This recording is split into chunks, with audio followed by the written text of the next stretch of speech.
On April 18, 2002, in São Paulo, Brazil, Isabella Oliveira Nardoni was born, later known in the media as Isabella Nardoni, using her father's surname.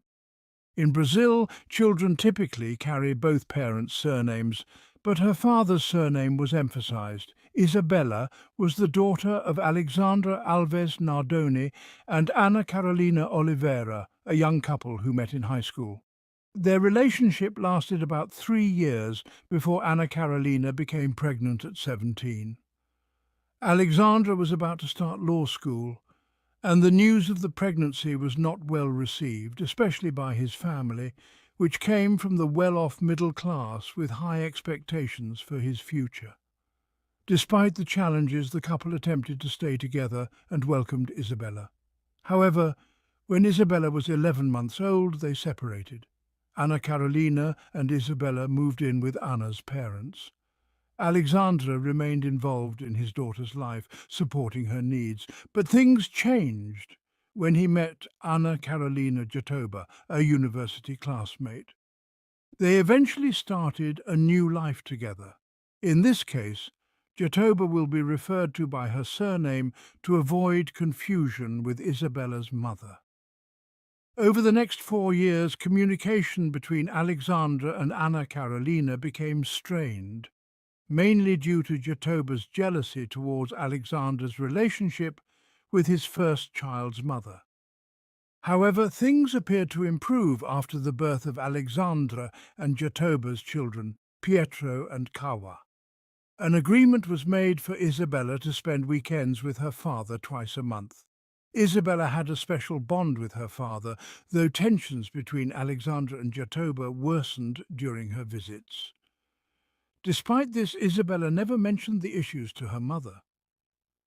Neighbours of Alexandra and Jatoba's apartment noticed frequent loud arguments between the couple, often centred around Isabella, as Jatoba allegedly harboured jealousy towards her. Despite the tensions, the family was often seen together, participating in social activities that appeared harmonious. On Saturday, March 29, 2008, Alexandra told authorities that they had attended a party, and on their way home the children fell asleep in the car. Upon arriving at their residential complex, Alexandra carried Isabella, who was still asleep, into the apartment and put her to bed in a guest room. He then returned to the car to assist Jatoba with their 2 other children. When they went back to the apartment, events took a tragic turn. That night, the security guard at the London building in São Paulo, where the Nardoni family lived, heard a loud noise from the garden. Upon investigating, he discovered the body of 5-year-old Isabella, who had fallen from the 6th-floor apartment. Shocked by the discovery, the security guard called the building administrator, Waldir Sosa, who checked the girl's pulse and immediately called the authorities. Meanwhile, Alexandra approached the scene, and Jatoba, after contacting her father-in-law, called Isabella's mother, Ana Carolina, to inform her of the incident. Ana Carolina was dining at a nearby restaurant and rushed to the scene. When she arrived, she found her daughter gravely injured. Overcome with emotion, Ana Carolina stayed by her daughter's side, speaking to her, telling her how much she loved her, and reminding her of the plans they had for the coming days. All those present were witnesses to the aftermath of a deeply tragic event. After a long, agonizing wait of 40 minutes, Isabella was finally transferred to the hospital by ambulance. However, 2 differing versions of events regarding what happened next soon emerged. According to the first version, Isabella's heart stopped during the ambulance ride to the hospital. The medical personnel, aware of the critical situation, did everything within their power to keep her alive. With time ticking away and the situation growing more desperate, they raced against the clock, trying to stabilize her. Yet despite their efforts, once they arrived at the hospital and tried to revive her for 34 agonizing minutes, their attempts proved futile. The doctors were left with no other choice but to declare Isabella's death officially. The second version, however, paints a far more emotional and heart-wrenching picture. In this version, when Isabella was placed into the ambulance, the paramedics had already realized that resuscitation efforts were fruitless. At this moment, they informed her mother, Ana Carolina Oliveira, of the tragic news. Overcome with grief, Ana collapsed into an emotional breakdown. For several moments, she was inconsolable. After what must have felt like an eternity, she finally mustered the strength to approach her daughter. Kneeling beside Isabella's lifeless body, Anna gently spoke to her, telling her to let go, reassuring her that she could now fly free and that she would ensure justice was served. Regardless of the version, the tragedy of Isabella's death was apparent. At first glance, the scene seemed like a horrendous accident or a violent intrusion gone wrong. Alexandre Nardoni, Isabella's father, wasted no time in telling the police his version of events. According to him, their home had been invaded by a mysterious figure, an intruder clad in a black shirt who somehow managed to sneak inside their apartment. Alexandra claimed that after a brief confrontation, this stranger threw Isabella out of the window in a swift and horrifying act of violence. Alexandra's account shocked the police, who immediately set out to find this alleged intruder. They combed the building's garage and basement areas, convinced that the criminal may have hidden nearby. In fact, the search was so thorough that the authorities extended it to the surrounding 2 blocks, leaving no stone unturned in their pursuit of this mysterious figure. Yet, despite their exhaustive efforts, they found nothing. No trace of the man in black described by Alexandra, no sign of forced entry, and no witnesses who could corroborate the father's story. As police continued their investigation, they began scrutinizing every inch of the apartment, led by Police Chief Renata Pontes. It wasn't long before they began to notice troubling details that suggested something much more sinister might have occurred. Scattered throughout the apartment were small but telling clues. Drops of blood on the doorframe, more blood in the hallway, and a blood-soaked cloth submerged in a bucket of water. The apartment itself was in a state of disarray, but not in a way that suggested a struggle between an intruder and the family. Instead, it seemed as though someone had attempted to hastily clean up the evidence. Even more telling was the discovery of the protective mesh that had been covering Isabella's bedroom window. The mesh had been tampered with. It had been cut in a precise, methodical manner, as though someone had purposefully created an opening for her to fall through. These findings immediately raised suspicions about the veracity of Alexandra's story. Was it really possible that a random intruder had broken into the apartment, caused such devastation, and left without taking anything? Chief Renata Pontes was troubled by the absence of any signs of forced entry at the apartment's front door. If someone had truly broken in, why were there no broken locks or shattered windows? And why, after committing such a violent act, would the intruder leave without stealing anything of value? The lack of stolen goods, combined with the precision of the window's cut protective mesh, led investigators to suspect that the crime had been staged, and the so-called break-in was nothing more than a fabricated cover story.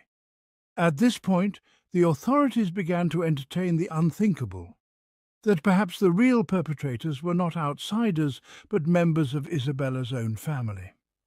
Suspicion began to fall on Alexandra and his wife Anna Carolina Jatoba, Isabella's stepmother. The couple had willingly gone to the police station to give their account of the events, continuing to insist that they were innocent. Yet something about their demeanour during questioning struck Police Chief Pontes as odd. Despite the tragedy that had just unfolded, both Alexandra and Jatoba appeared eerily calm, and their statements contained inconsistencies that cast doubt on their version of events. As investigators dug deeper into the case, forensic evidence began to emerge that directly contradicted the couple's claims. The blood traces found inside the apartment were analysed, and they told a disturbing story, one of violence and possibly premeditation. Experts also examined the protective mesh on the window more closely, noting that the cuts had been made with precision, further undermining the narrative of a chaotic break-in. All of this raised the possibility that Isabella's fall had been no accident but rather the result of a deliberate act. One of the most damning pieces of evidence came from the autopsy report, which was performed by the renowned forensic doctor Paolo Tiepo. The findings were both detailed and deeply troubling. Isabella had suffered multiple injuries that were inconsistent with the idea of her simply falling from the window. Not only did she have a wound on her forehead, but she also had asphyxiation marks around her neck and fractures to her wrist. These injuries indicated that she had been assaulted before she was thrown from the window. The marks around her neck suggested that someone had tried to strangle her, leaving no doubt that she had been alive at the time of the fall. Dr. Tiepo's report left little room for doubt. Isabella's death was not the result of a tragic accident or an intruder's rash actions, but rather the consequence of calculated violence. As news of these revelations began to leak to the media, public interest in the case exploded. Isabella's tragic death, coupled with the disturbing possibility that her own family members were involved, captured the nation's attention. The story dominated headlines across Brazil, and it wasn't long before it became a full-blown media circus. Television networks and newspapers alike scrambled to cover every new development, while talk shows and opinion pieces debated the guilt or innocence of Alexandra and Jatoba. The case took on a life of its own, with journalists, commentators and even the public weighing in on who they thought was responsible for the young girl's death. In particular, much of the attention focused on Isabella's stepmother, Ana Carolina Jatoba. Throughout history, stepmothers have often been viewed with suspicion, and in Brazilian society, this perception was no different. The media began to speculate about Jatoba's relationship with Isabella, with many suggesting that she might have been jealous of the bond between Alexandra and his daughter.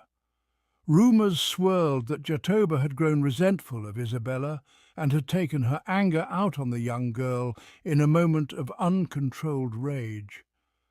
These rumours, though unsubstantiated, fueled public outrage and led many to believe that Jatoba was the primary culprit. As the media frenzy intensified, the case took on a political dimension. Public anger was so palpable that even Brazil's then president, Luiz Inácio Lula da Silva, felt the need to intervene. Lula called for calm, urging the public to allow the legal process to play out without rushing to judgment. In a public statement, he emphasized the importance of due process and the need for the authorities to thoroughly investigate the case before making any arrests. His words, however, did little to quell the public's anger. The court of public opinion had already reached its verdict. Alexandra and Jatoba were guilty. In the meantime, Isabella's mother, Ana Carolina Oliveira, was grappling with her own conflicting emotions. Initially, she refused to believe that Alexandra, the man she had once loved, and Jatoba, who had helped care for her daughter, could have harmed Isabella. In her heart, Anna wanted to believe that the events of that fateful night were the result of a tragic accident or a violent intrusion.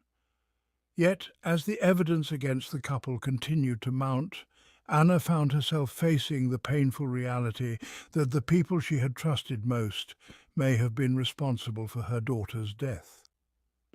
Eventually, the police gathered enough evidence to take Alexandra and Jatoba into provisional detention.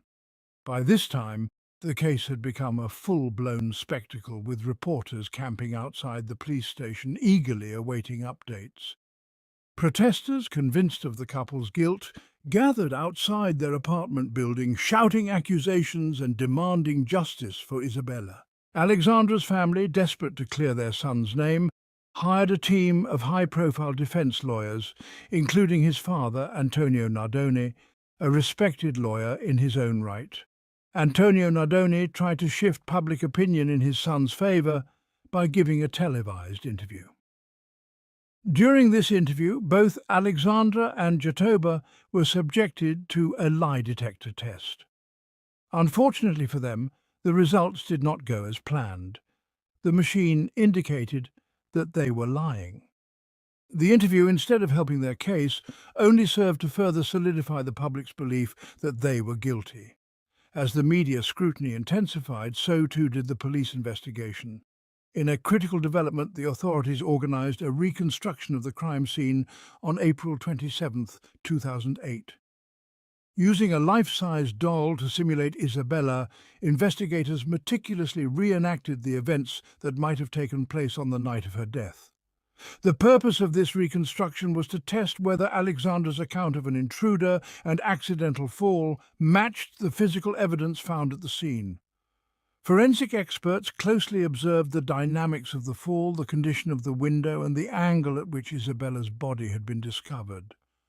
This detailed analysis was intended to shed light on what had truly happened inside the Nardoni apartment.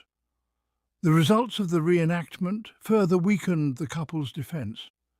The trajectory and condition of the protective mesh suggested that it was deliberately cut rather than being broken through force by an intruder. Additionally, the height and positioning of the window did not align with the theory of a spontaneous accidental fall caused by a sudden act of violence.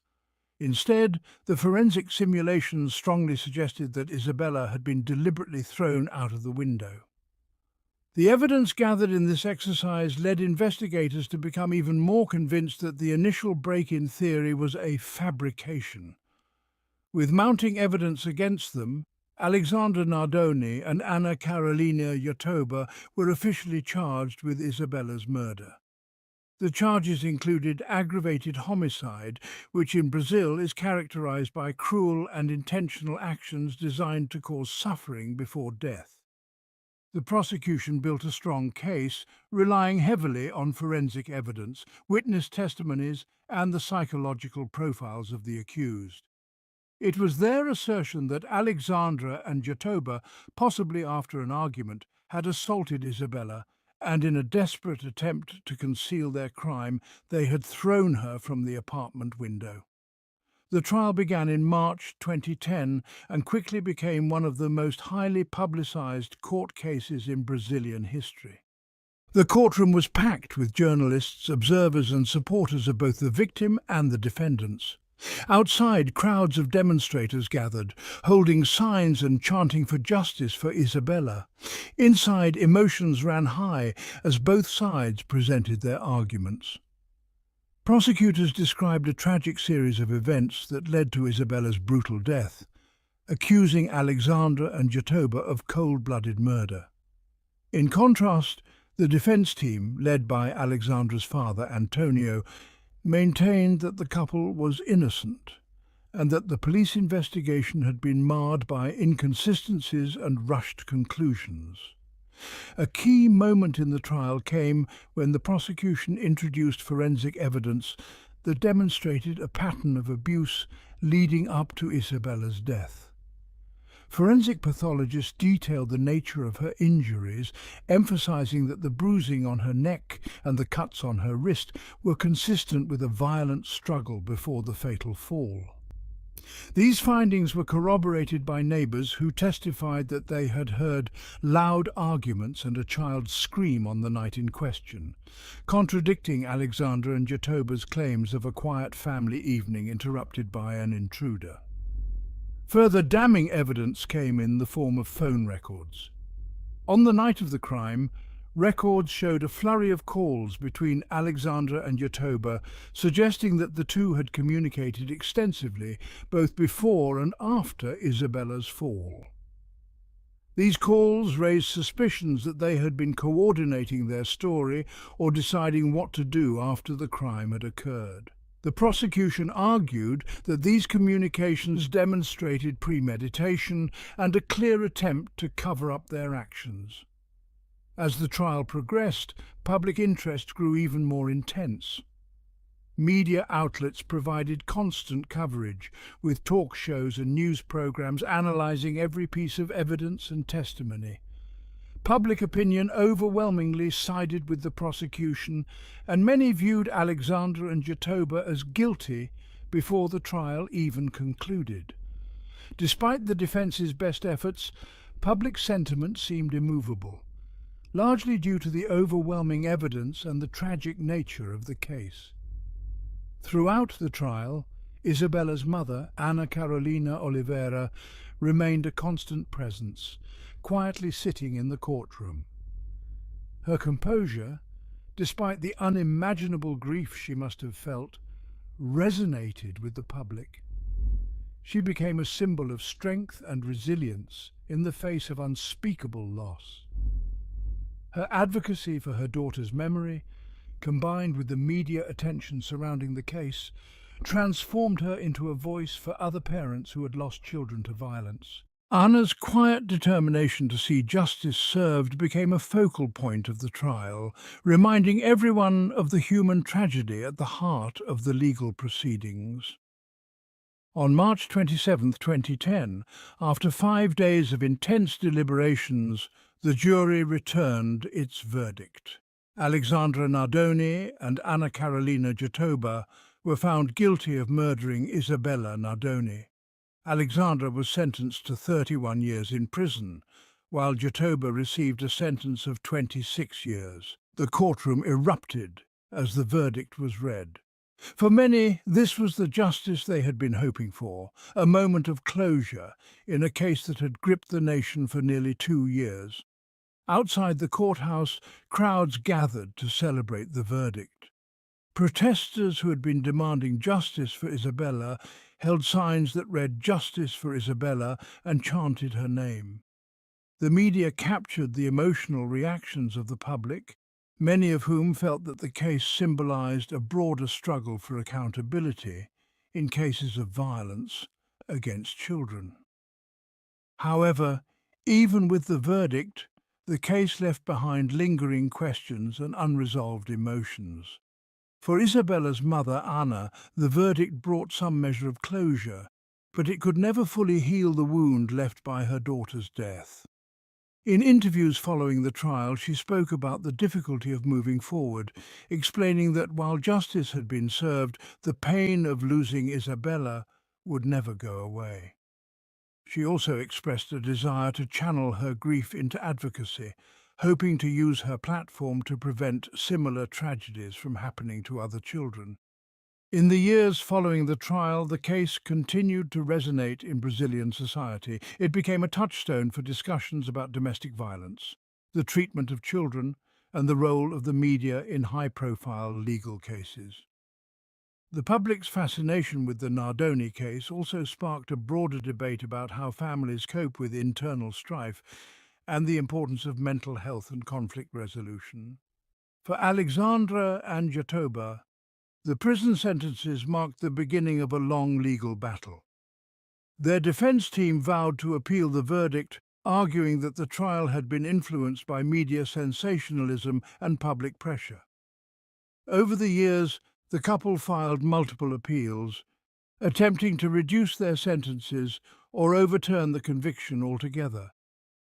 However, each appeal was denied, and both remained in prison, serving their time for the murder of Isabella. The Nardoni case remains one of the most infamous criminal trials in Brazil's recent history. It is a haunting reminder of the fragility of life and the devastating consequences of unchecked anger and violence within families. For many, Isabella's death served as a wake-up call, prompting greater awareness of the dangers of domestic violence and the importance of protecting children from harm. To this day, the case is studied by legal scholars, psychologists, and criminologists as a tragic example of the complex dynamics that can lead to familial violence and the ripple effect such violence can have on society as a whole. Though Isabella's life was cut tragically short, her memory lives on through her mother's advocacy and the ongoing conversations her case continues to inspire. In the end, the pursuit of justice for Isabella not only held her killers accountable, but also sparked a national dialogue about the value of a child's life and the responsibility society has to protect its most vulnerable members. This case not only shocked Brazilian society but also garnered international attention, leading to the publication of several books offering different perspectives on the tragedy. One such book, by Dr. Paulo Papad, controversially argued that Isabella's fall was accidental. However, Isabella's mother, Anna Carolina, successfully obtained a court order to block the book's circulation and filed a lawsuit against the author. In 2023, Netflix released a documentary about the Nardoni case, presenting new statements and detailed insights into the investigation and trial. With a runtime of 1 hour and 45 minutes, the documentary shed light on the tragedy of Isabella, an innocent girl whose life was cut short. The documentary also explored the emotional aftermath of the case, emphasizing how it profoundly impacted the Brazilian public. Anna Carolina, who endured unimaginable grief, eventually managed to rebuild her life. She remarried and with her husband had 2 children, Maria Fernanda and Miguel. These 2 children have been a source of strength for Anna, helping her to continue living after the heartbreaking loss of Isabella. Reflecting on her journey, Anna spoke about how the pain remains, but acknowledged that her new family has given her a renewed sense of purpose. She mentioned how, after marrying 10 years ago, she never thought she would be able to feel joy again. But as time passed, her family, especially her young children, has helped her find hope. While the memory of Isabella is always with her, Anna has found ways to keep moving forward, supporting her children and building a new chapter in her life. No more than 200 families lived in Arsa, and most local residents worked on the farm, though it did not provide a stable income. Therefore, the Alvarez family had to settle in an abandoned house. By this time, the men and even the children had already become accustomed to their new life, and the eldest daughter, Needy, did not find anything unusual in it, nor did she know the world beyond her father's care.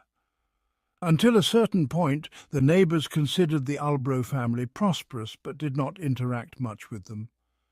Needy was a reserved girl who rarely spoke to anyone except to her family. She practically never left her father and siblings. The father, still waiting for his house to be completed, perhaps had an impact on her reticent nature, and she only appeared in public during the rare moments when she and ours went to the local market. Some citizens, noticing this, were concerned that despite her young age, Needy was attending the local school. However, no one ever inquired about it from her or her father. The answers to these questions and others finally came when Needy became pregnant once again. It was easy to compare the situation to the facts and draw conclusions about who the father of the child was. As mentioned, Needy rarely left her home, and there was no young man around her except her father. Every step she took was carefully monitored by him. There were no other men like ours, and yet, despite the clear indications of a crime, Needy's father did not attempt to involve the authorities. The people around the family became involuntary witnesses to the repeated crimes against Needy's dignity for over 20 years. The eldest daughter of ours had at least 11 pregnancies, though not all of the children survived. Some were premature and died shortly after birth. She never gave birth in a hospital and rarely sought professional medical help. Only 8 children survived, 3 boys and 5 girls. Among all of Ars's children, Needy was the only one who could read and write, as her father had taught her. The others were deprived of this opportunity. The vast majority of their rights were violated from the moment of their births. The children didn't even exist officially. They had no birth certificates, were not enrolled in kindergartens or schools, and did not receive vaccinations. They never visited local clinics, and residents who could have helped Needy or at least spoken to her chose not to get involved. Needy was openly condemned as if she had a choice in the matter. Despite the rude words she regularly heard, the mature girl never reacted. She remained silent, just as she had been taught to do. She dared not challenge her father for his illegal actions. To the neighbours, ours always seemed strict but decent, and they feared him. The farm relations between father and daughter became normalized, forming a kind of open secret among the small community. Rarely local officials, such as education secretaries and church representatives, visited the Alts house. They wanted ours to allow his children to go to school and become normal people, but these visits never led to any change. People never seemed to notice that the children were not even legally registered, let alone acknowledge the obvious signs of an inappropriate relationship between father and daughter. It seemed that ours was simply fortunate, and the authorities paid no attention to him or the prevailing situation. Had this continued, neither Needy nor her children would have ever escaped the nightmare they were living. However, change eventually came. At some point her father began to lose interest in her and focused on one of the other daughters, even forcing his sons to act like him. This caused Needy great alarm. By that time, she had stopped caring for herself and had sacrificed her well-being, allowing the same story to repeat with her siblings. At this point, one might say that higher forces intervened to put an end to Ars's crimes. A man named Orlando Marin, a pastor of the International United Pentecostal Church, regularly travelled to small towns, including Dryers. During one of his visits, Pastor Orlando learned about Needy and her situation, which became a turning point in her life. In the life of a woman, there was a moment that altered everything, a moment of hope and a fight for survival. Needy, like many victims of abuse, had been trapped for years in a toxic and dangerous environment. She had been subjected to unimaginable pain, and her only hope was finding the courage to leave. The day she decided to escape, Pastor Orlando Marin gave her the support she desperately needed. He urged her to leave her abusive father and take her children with her to a new life away from the shadows of their past. For many years she had lived in a prison of oppression, subjected to violence and isolation. Her father had controlled every aspect of her life, turning her home into a place of fear. Her sense of self had been lost, and she had no idea how to reclaim it. When Needy left her father's house with her children, she was terrified but determined. She had never known freedom, and the weight of her past pressed down on her, making her feel as though the journey ahead would be impossible. She had lived under his grip for so long that she couldn't imagine a life without fear, but her determination gave her the strength to break free. She had to protect her children from the same fate, one that she had experienced as a child. She had to ensure that they would never endure the same horrors that had marked her life. For years, Needy had been the victim of emotional and physical abuse, and she feared her children would suffer the same fate under the monstrous control of her father. She feared that Asa, her father, might one day turn his aggression towards them, and she couldn't allow that to happen. Asa had always used violence to maintain control over his children. His punishments were swift and brutal. Any form of disobedience or rebellion was met with aggression, and it didn't matter how small the act of defiance. This time, however, Needy's fury was too strong for him to contain. When she took action to protect her children, Asa was stunned into silence. It was as though his power had been taken from him, and for the first time in years he had no way of controlling the situation. This time it was Needy's turn to fight back. With the support of her eldest daughter and some of her other children, Needy left the house that had become a prison. However, not all of her children chose to leave. 2 of her sons sided with their father, a decision that created confusion and hurt. It is difficult to explain the feelings that guided their choices at the time, but Nidhi could only hope that one day they would understand her reasons for leaving. For Nidhi, leaving was the only option. She had been living in a state of constant fear, and it was time to start a new life, one where her children could grow up free from the threat of violence. In Marika, Nidhi took the first steps toward freedom. For the first time in her life, she filed an official complaint against her father. She turned to the law, seeking justice and protection. At first, she only accused him of beating her, but as the days passed, she revealed more about the years of abuse and crimes that had been committed against her, including her father's violations of her sexual integrity. It was a difficult step for her, but one that had to be taken. She was determined to hold him accountable for his actions. However, the road to justice was not as simple as it seemed. The authorities had to conduct an investigation, and this process often took time.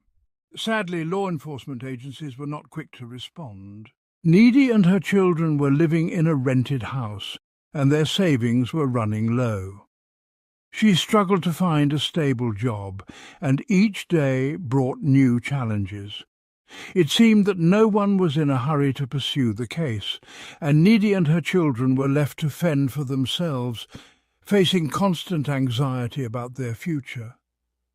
Despite the difficulties, Nidhi found a job at a local restaurant, working 15-hour shifts to support her children. She worked tirelessly, knowing that her children's well-being depended on her. Meanwhile, the authorities did little to assist them, and the investigation into her father's crimes seemed to stall. It became evident that the law enforcement agencies had limited resources, and the case was not a priority for them. However, there were some officials from the family ministry who showed concern for Nidhi's situation. These individuals took it upon themselves to investigate the case and bring it to the media's attention.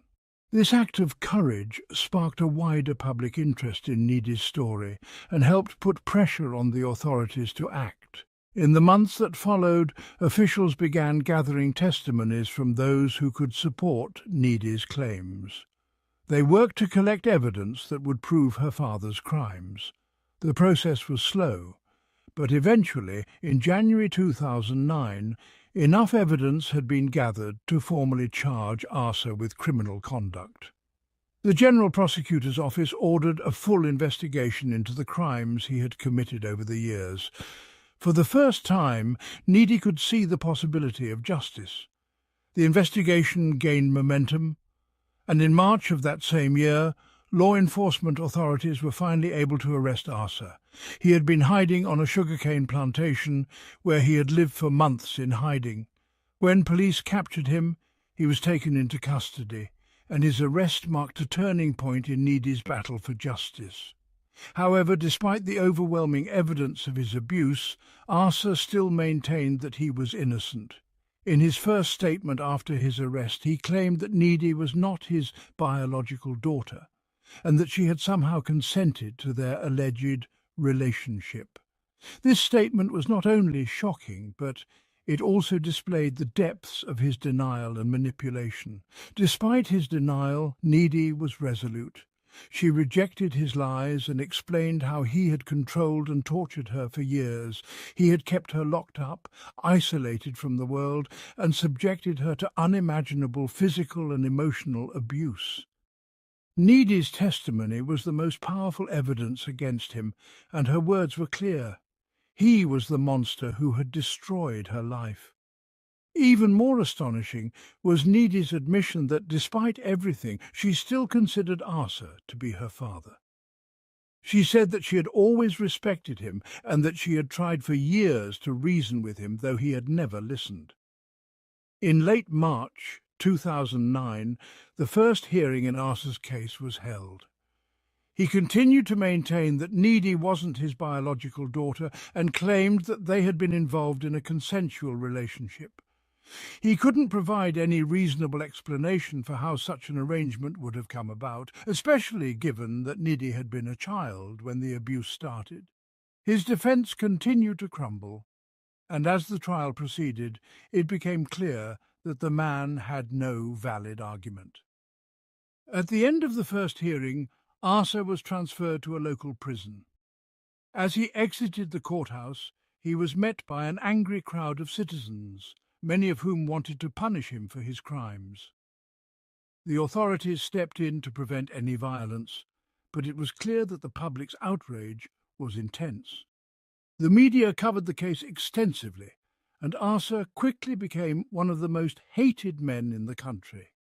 The nickname, the Monster from Marika, quickly caught on, and it was a label that would follow him for the rest of his life.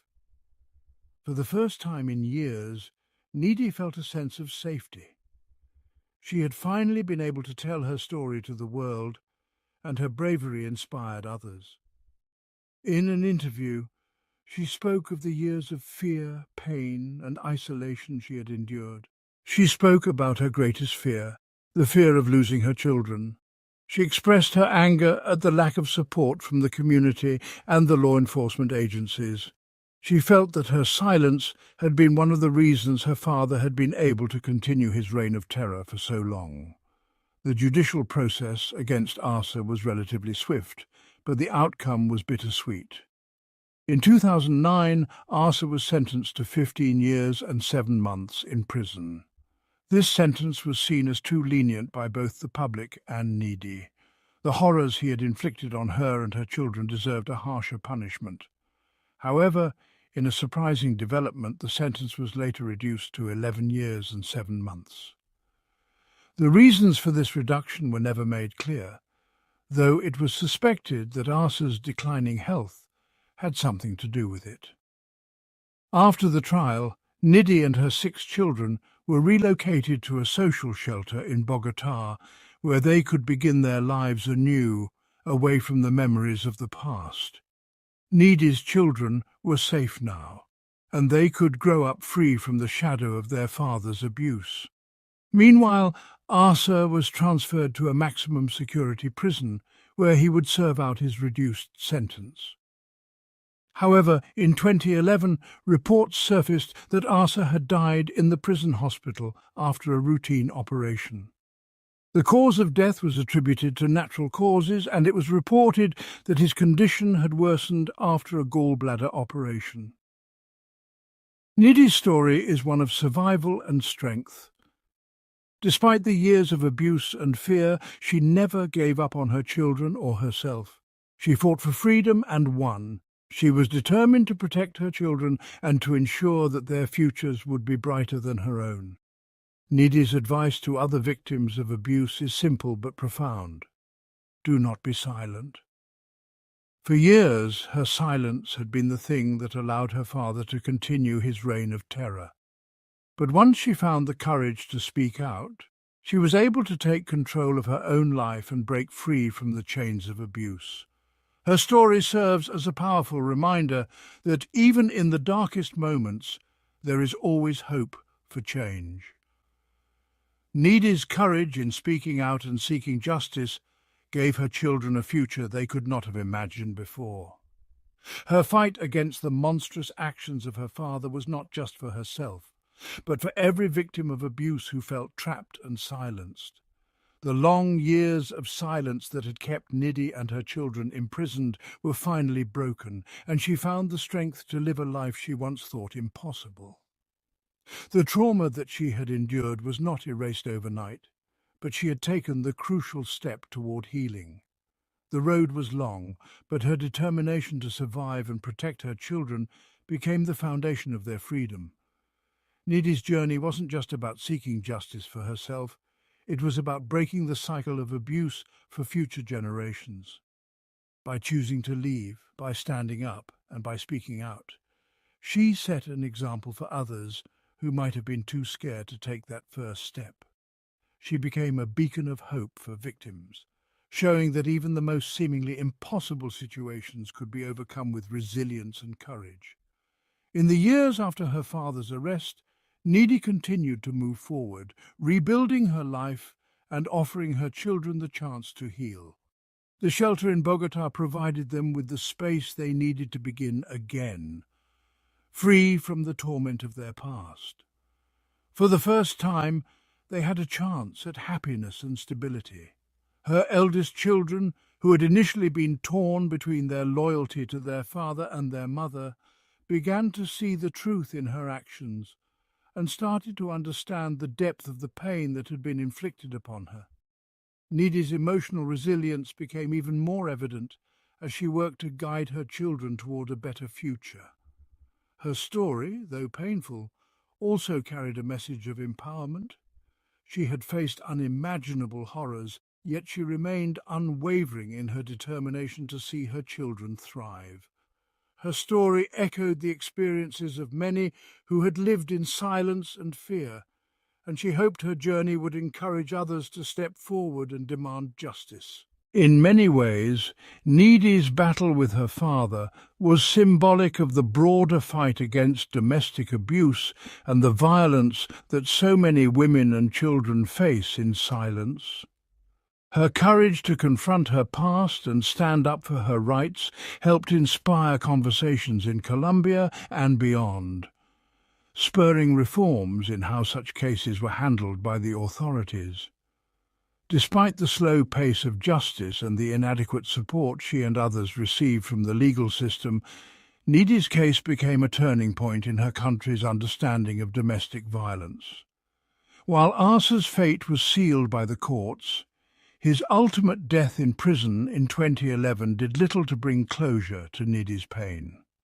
The loss of her father in this manner was the final chapter in a long, painful saga that left scars that would never completely heal. His passing, however, also marked the end of his control over her life and her children's lives. Though her father's death may have closed one chapter, Needy's healing process was far from over. Over the years, Needy has consistently expressed how difficult it was to reconcile the person her father had become with the man who had once been her protector. Despite the horrors he inflicted upon her, Needy's words have shown an unexplainable compassion toward the man she once called father. This complex emotion, the combination of anger, fear and love, has remained a significant part of her life. But she has found peace in her ability to live without the chains of his abuse. Today, Needy remains committed to sharing her story, especially with young women and children who might be suffering in silence. Her message to them is simple. Do not be silent. Your voice is the most powerful weapon you have. Needy has become an advocate for victims of abuse, speaking out on their behalf and encouraging society to take a more active role in addressing the issue of domestic violence. Her voice has become a symbol of strength and resilience for many who have faced similar struggles. In her quiet strength, Needy teaches us that there is no shame in asking for help, no weakness in admitting that we need support. Whether it's a friend, a community organisation or a legal authority, Needy's experience highlights the importance of seeking the help we need in order to heal.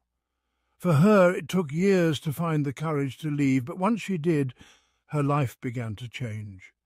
The journey that Needy undertook to escape her father's abuse and to find a sense of freedom for her children continues to inspire others. In the face of abuse, violence and control, Needy's resolve to live a life that was free from fear was an act of rebellion against the system that had kept her trapped for so long. Her ultimate victory was not just in seeing her father face justice, but in her decision to take back her life and to create a future for her children that was safe and full of possibilities. In the end, the most important lesson that Needy has imparted is that silence enables abuse to persist. Her courageous decision to speak up, to seek justice, and to fight for the safety of her children helped change the course of her life and the lives of others. For years she was afraid to leave, afraid of what might happen to her and her children if she did. But once she broke free from the chains of fear and silence, she showed the world what it means to fight for freedom, for justice, and for the dignity of every human being. As we reflect on Needy's story, We should remember the countless other victims who continue to live in silence. They need our support, our compassion, and our advocacy. Needy's message is clear. If you are suffering, you are not alone. There is help, there is hope, and there is always a way to break free. It is never too late to reclaim your voice and to fight for the life you deserve. Thank you for listening to this important story. It is one that continues to resonate with many, and it serves as a powerful reminder that there is always the possibility of healing and renewal, even in the darkest of circumstances. The case of the missing child notification system known as Amber Alert, implemented in the United States since 1996, began in Dallas-Fort Worth. It arose when the media partnered with police to develop a pre-alarm system to aid in searching for abducted children. AMBER stands for America's Missing Broadcast Emergency Response, but the acronym was created as a tribute to Amber Hagerman, a 9-year-old girl who was kidnapped while riding her bicycle in Arlington, Texas, and was brutally murdered.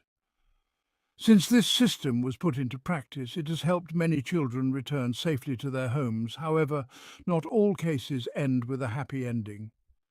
The fingerprints, traces, clues and evidence assist investigators in solving crimes. The past of the victim and the perpetrator helps us understand their behaviour.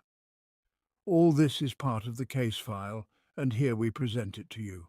Westminster, located in Colorado, is a typical suburban community in the United States, with parks, lakes, sports spaces, wide streets, and 1- or 2-story houses that mostly do not have fences or walls.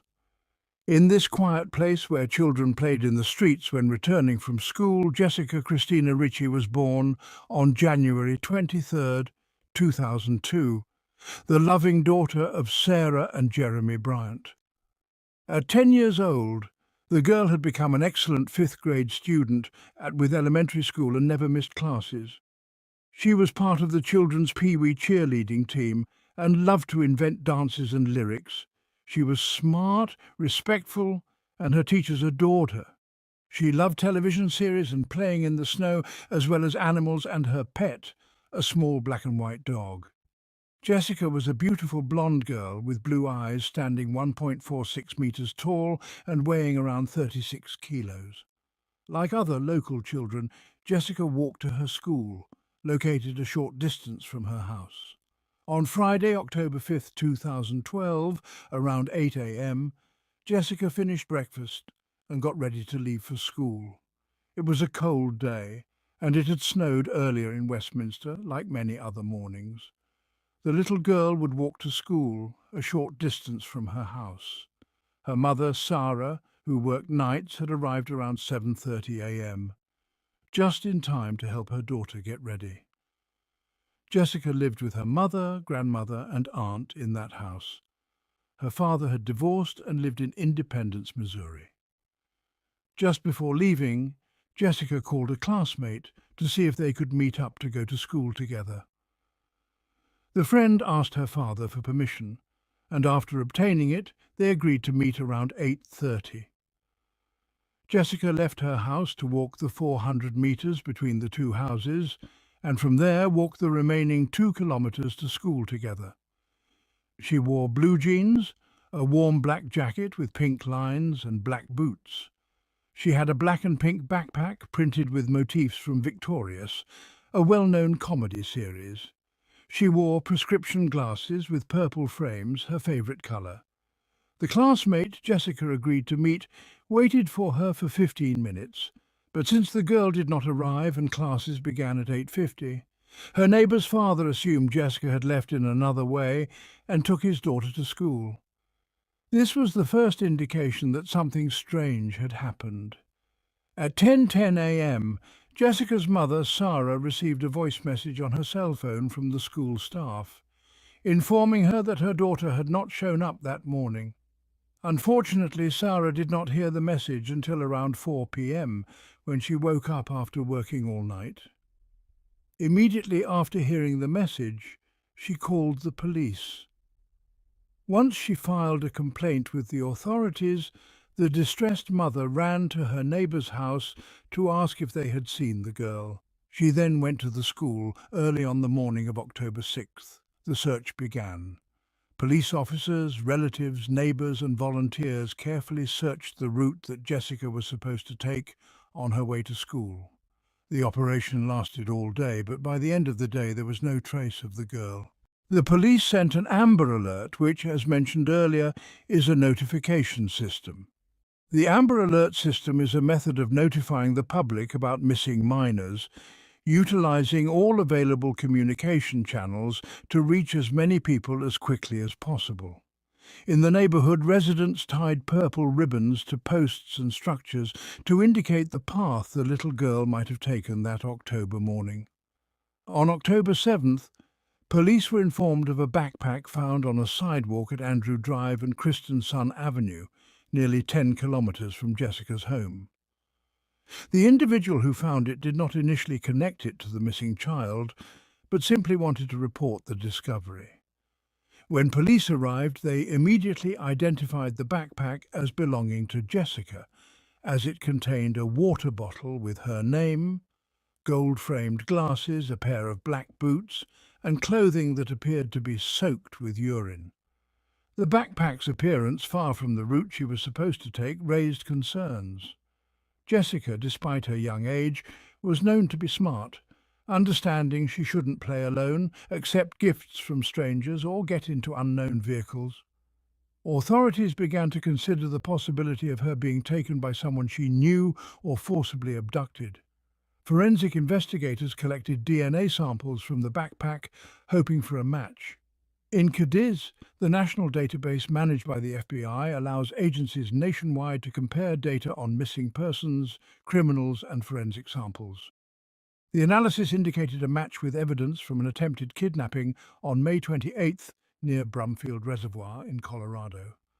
However, the identity of the attacker remained unknown, prompting the victim's shirt to be sent to the Colorado Bureau of Investigation laboratory. A complete DNA profile was created, but it could not be identified.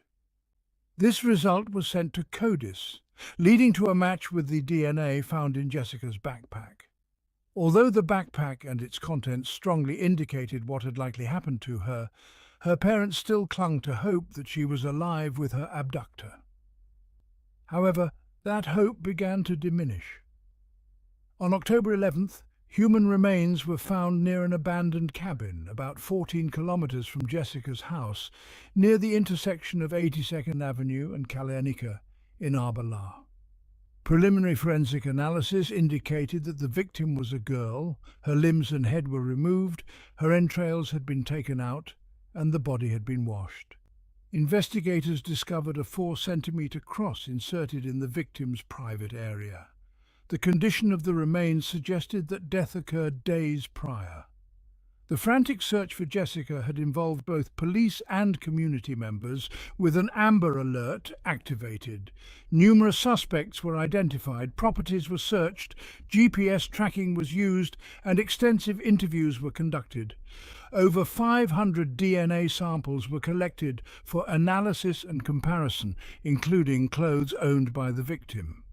Unfortunately, the case, which began as a missing child investigation, transformed into a murder hunt after the remains were discovered. On October 17th, around 8 p.m, police visited a residence at 10622 West 102 Avenue in Westminster, home to Mindy Mendez and her son, 17-year-old Austin Ruiz, along with his younger brother.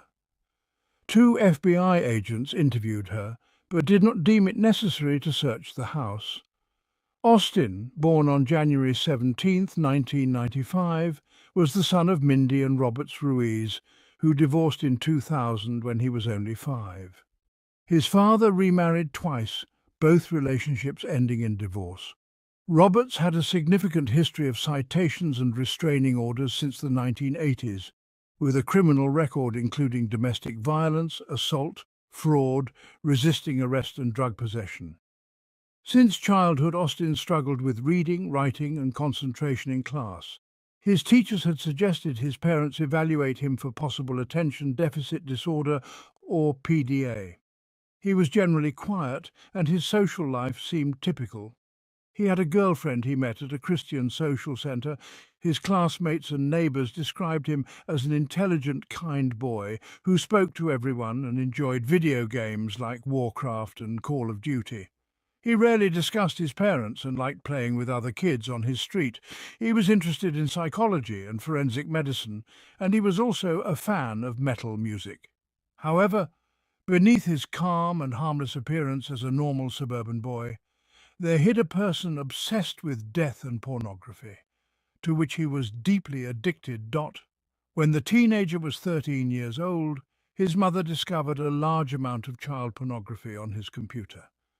It was such an impression that the fact made on her that she decided to take him to therapy. The specialists arrived at the conclusion that the boy suffered from an anxiety disorder that probably led him to consume this type of content, so they prescribed him medication and therapy. But the sessions were not of much help, and the boy's addiction continued to grow more and more. Instead of improving over time, he learned to keep his secret better. At some point, his obsession became so raw that he began to access very violent images of abused children, triangulated and dismembered. The young man slept at his girlfriend's house one night a week. However, it was very common for him to disappear 3 or 4 more nights without his mother knowing where Austin was. He was definitely leading a ghost life as a student at the Estar Lilik High School in Westminster. The boy managed to obtain earlier than normal a HIT and high school equivalency diploma that allows the student to apply to a university or a job, just as he would with a high school diploma. Obtaining this degree allowed him to opt for a place at the School Warren Technology, a professional and technical education centre located in Arvada. While he was training at that institution, Austin expressed his interest in forensic sciences, which even led him to win an award in a competition of Students of Health of America in the category of crime scene investigation.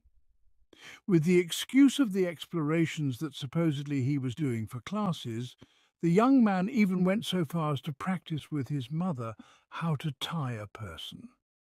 He was probably training for the terrible things he would do later, a conclusion that could have been drawn by anyone who compared the activities mentioned with the searches he did on the internet about how to immobilize a person or how chloroform should be used.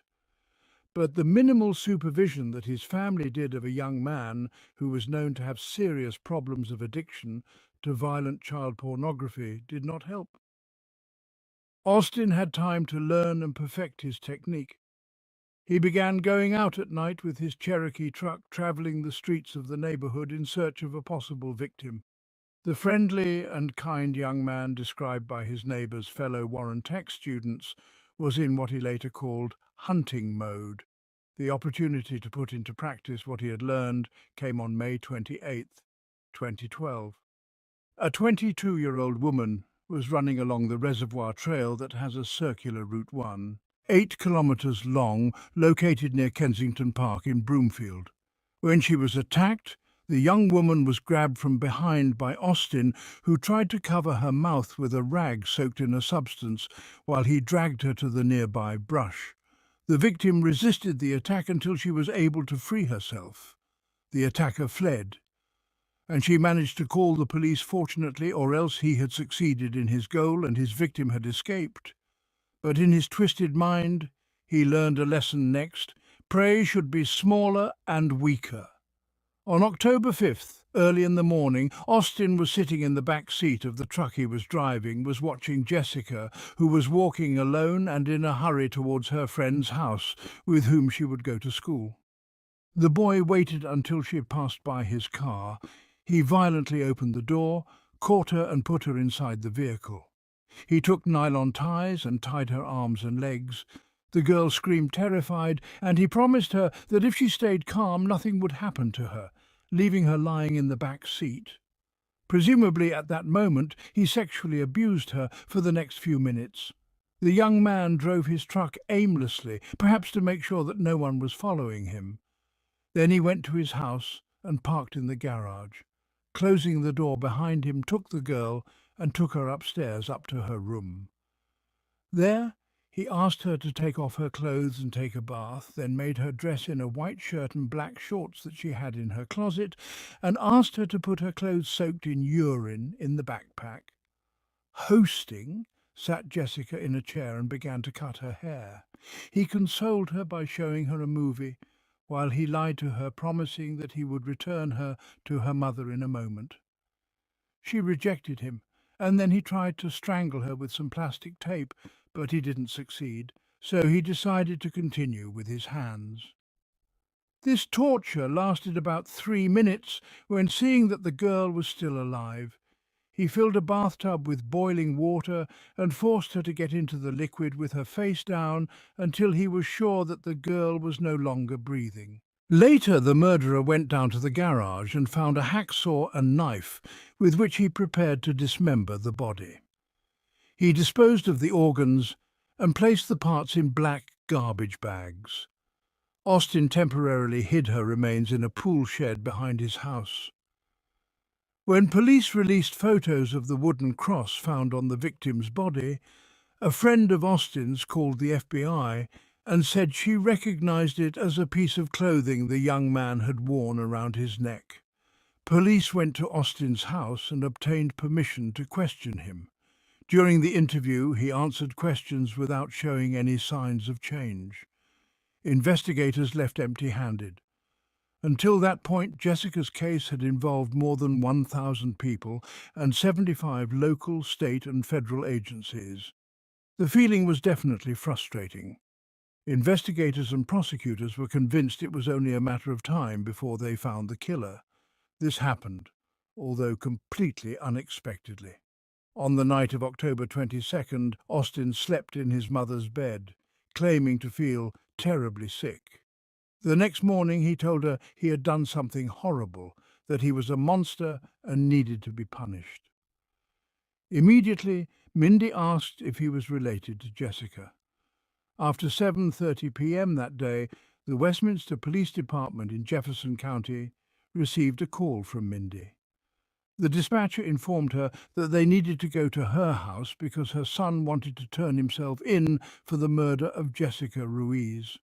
The 911 operator could hardly believe it. Immediately, police officers responded, sending units to the family home where they found the mother crying while hugging her son.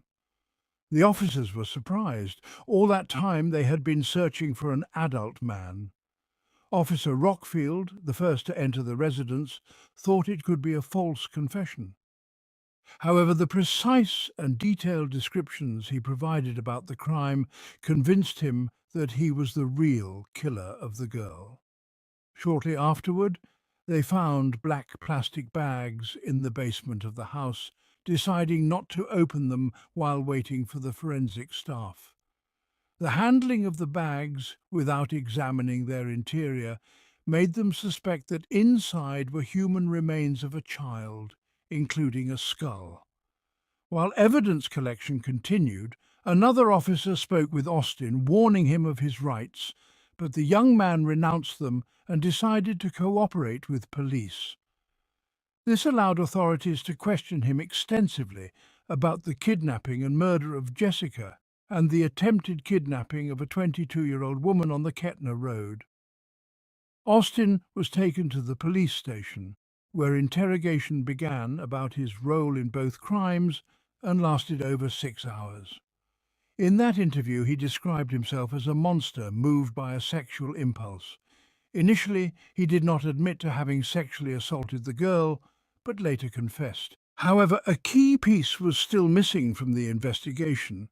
Comparing the DNA of the alleged aggressor with that found in his victims, surprisingly, results sent to police indicated no matches.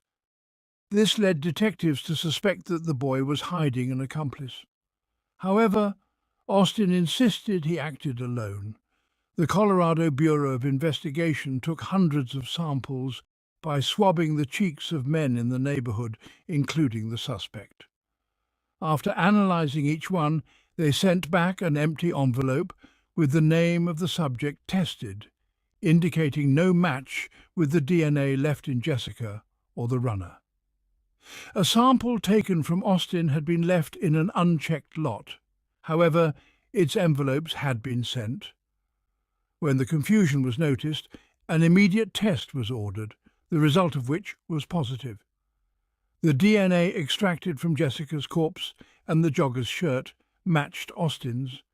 The monster had been caught. On the other hand, Austin admitted to having placed the hand-carved wooden cross on Jessica's private parts. He also stated that he had made 3 small parallel marks on the cross. There was no way the detainee could have known those details unless he had put the cross there himself. Police did not inform the public about why this crucifix with the marks was significant, but the young man confirmed this information to authorities during the first interrogation. When Austin was asked about what he confessed to his mother on October 23rd, the young man replied that he had told her he was responsible for Jessica's kidnapping and death. He narrated that he had gone hunting that day and did not know his victim or see her until that moment. He also acknowledged that he had selected that particular place because he knew the area well since he had attended kite school when he was a child. The killer stated that from the beginning his intention had been to kill when Sarah, Jessica's mother, called the army and police that fateful day. The girl was already dead. On Friday, February 22, 2013, a preliminary hearing was held before the court, during which the terrible details of the crime were revealed. As part of the defense strategy, the team of lawyers argued that the young man had suffered a life full of stumbles and difficulties, even since his gestation, due to a fall his mother had suffered at 3 months of pregnancy. There was also mention of a complicated birth process that caused a temporary deformity of his skull. Additionally, it was mentioned that Austin had undergone several surgical procedures during his childhood and suffered from intestinal problems. Expert opinions suggested that the suspect was not mature enough to fully understand his actions. However, prosecutors maintained that he had meticulously planned before murdering Jessica 4 months later.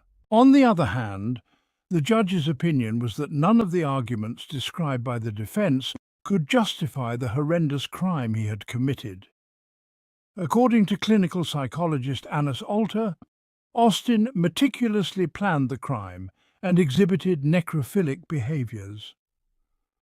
Judge Stephen Mundo Singer charged Austin with 18 charges related to the death of 10-year-old Jessica and the attack on the jogger 2 days before his trial began.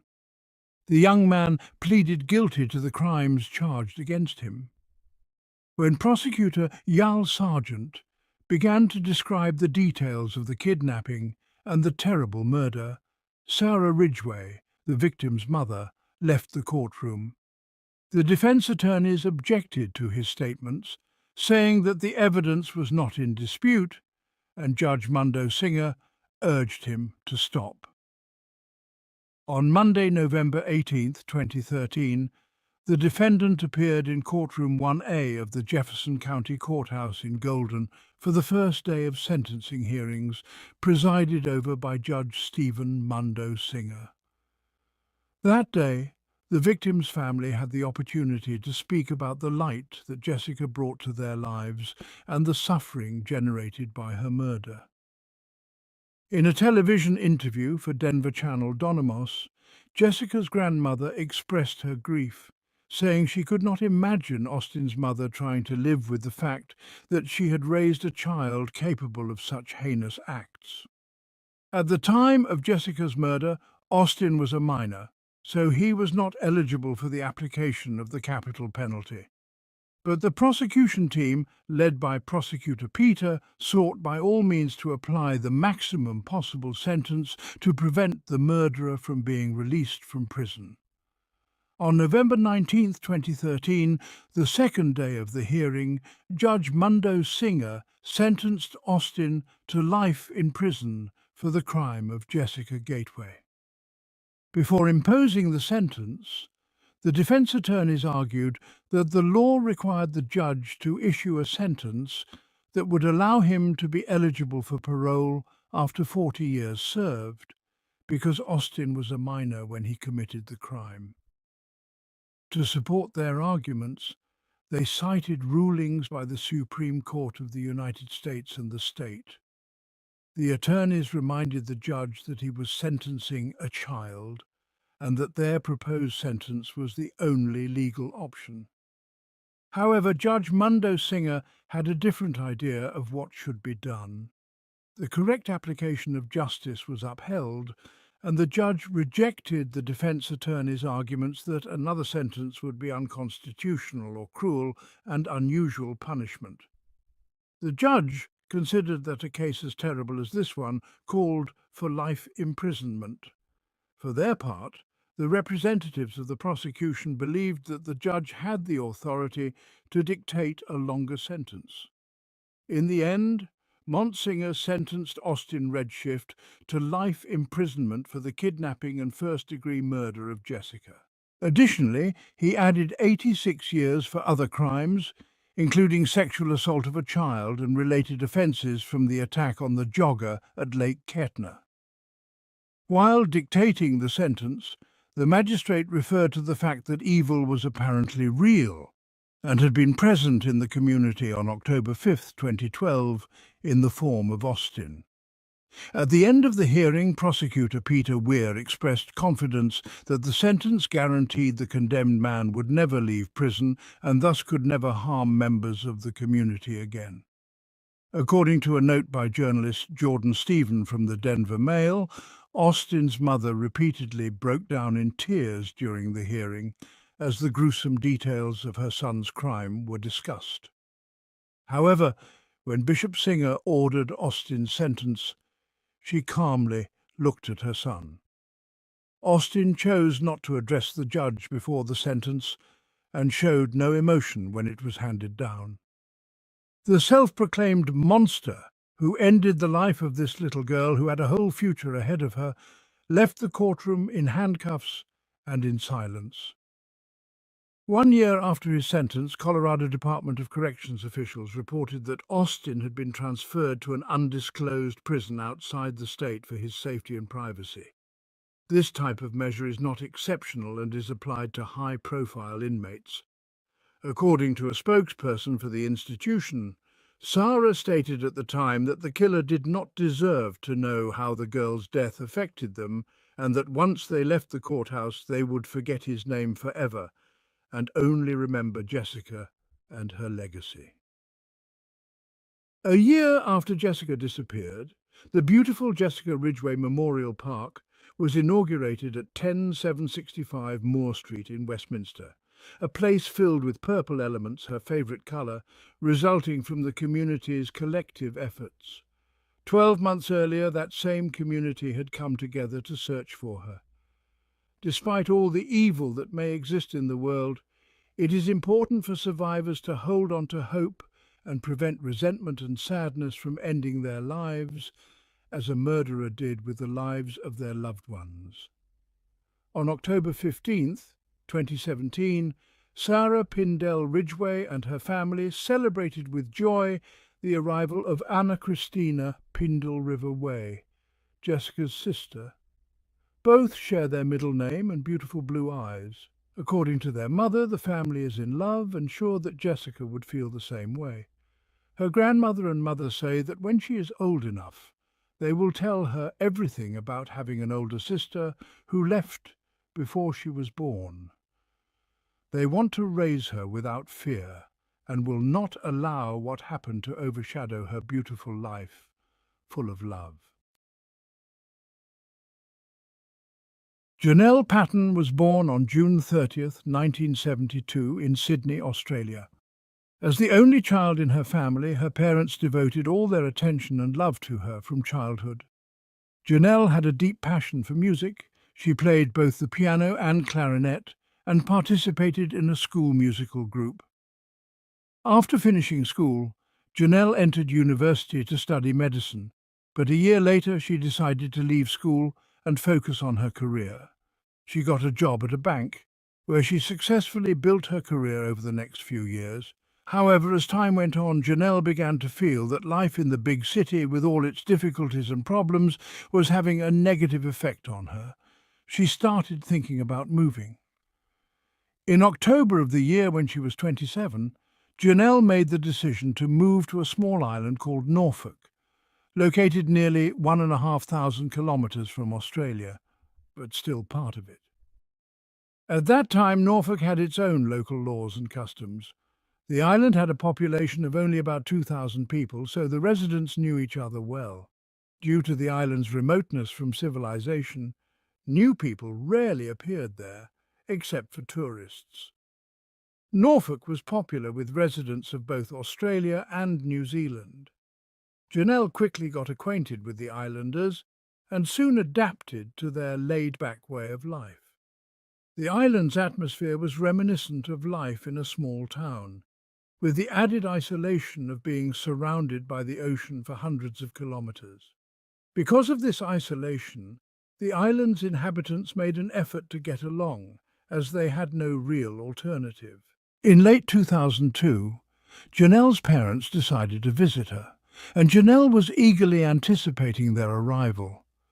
They flew to the island on May 30th, and throughout that day, Janelle showed them the main sights of Norfolk and helped them get settled. Since there wasn't space for her parents to stay with her, they rented a hotel room. The next morning, after finishing work at around 11 a.m., Janelle went on her usual walk. She had a daily routine of walking a short route from her house to an observation deck on the edge of the island. Her parents expected her to join them at the hotel around noon, but when she didn't show up, they assumed she had been delayed. They decided to go for a walk, leaving a note on the door for Janelle. When her parents returned at around 2:30 p.m., they found that the note was still there, untouched. They began to worry when they realized Janelle hadn't stopped by. They tried calling her, but she didn't answer. This was concerning, as it was a small island, and they couldn't imagine where she might have gone. Her parents went to her house, finding the front door unlocked, a common practice on Norfolk, as crimes were extremely rare. There was no sign of Janelle inside the house, but her car was parked nearby. As they were looking around, one of Janelle's friends arrived. They told her they hadn't been able to contact Janelle all day, and the friend suggested that they check the route Janelle usually walked.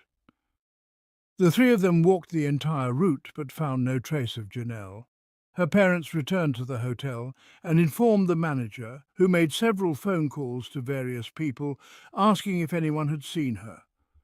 Unfortunately, no one had.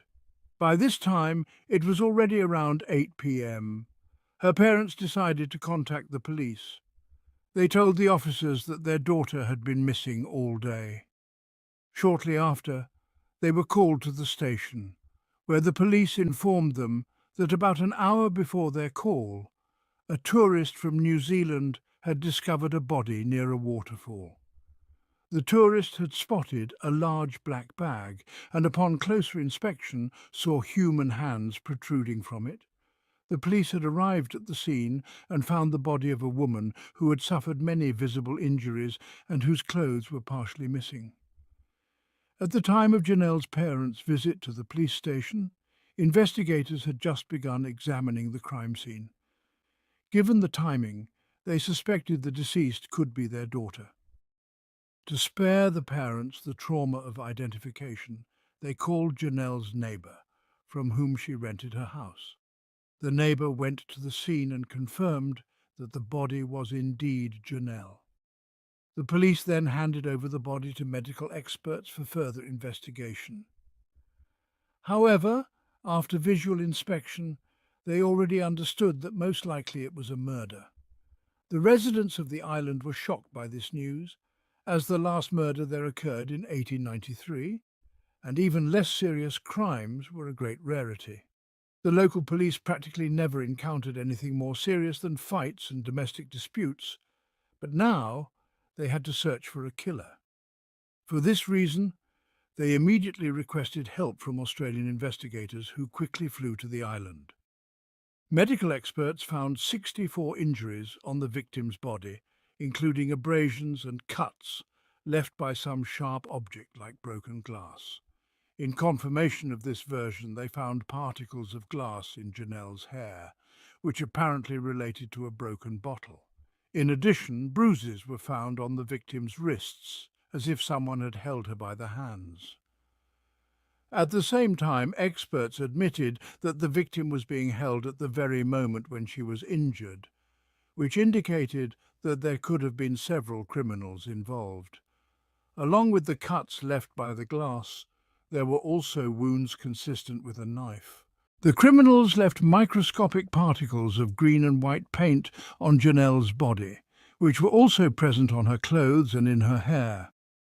According to experts, the paint could have gotten on the victim's body directly from his car, for example, when he was disposing of the body. However, the experts could not find any traces of abuse, and at least partially missing clothes indicated this motive. Nonetheless, they managed to find a third-party DNA sample on the victim's body, but it belonged to some unknown woman. The situation was complicated by rain, which could have washed away important clues such as boot prints, blood, and other biological samples.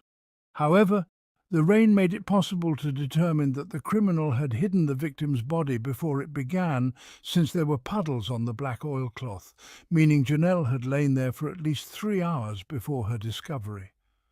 While the experts tried to find any evidence, the police began reconstructing the last hours of her life. After work, the woman went to the store and then headed home. Around the same time, the owner of the house arrived and saw Janelle heading out for her daily walk. About 10 minutes later, another local resident drove along this road and saw Janelle. The next witness, who lived almost at the end of this route, also noticed the woman, and this time she was standing next to a white car and talking to the driver. According to the witness, it seemed there were 2 men in the car, but she admitted it could have been one. 5 minutes later, 2 witnesses living near this road heard something in the distance resembling a child's cry. Another man heard a scream, but when he went outside to check what was going on, the sounds had already faded away.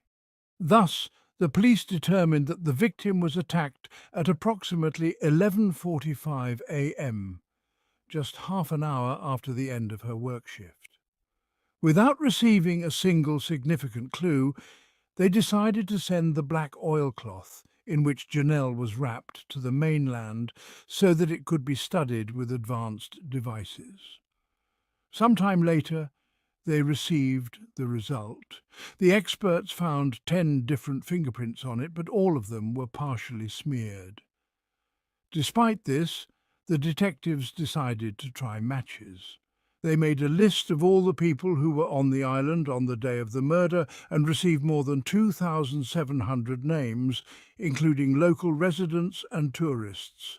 The police asked all people aged 15 to 70 to voluntarily provide their fingerprints and DNA samples, but only half complied. However, the experts could not find a single fingerprint match.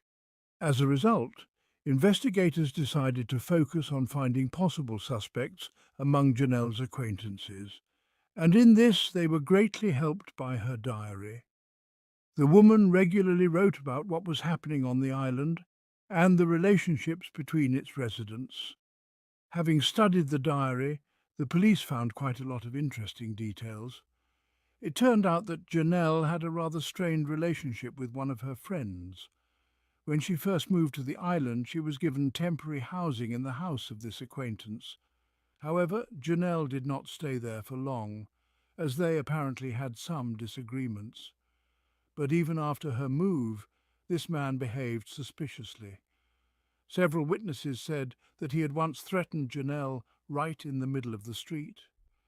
The police also found out that after the body was discovered, this man asked his friend to say that he had spent the entire day with him, though this was not true. The investigators were never able to find out why this man behaved this way, but they did discover that he was in a secret relationship with that very friend who had a husband and children.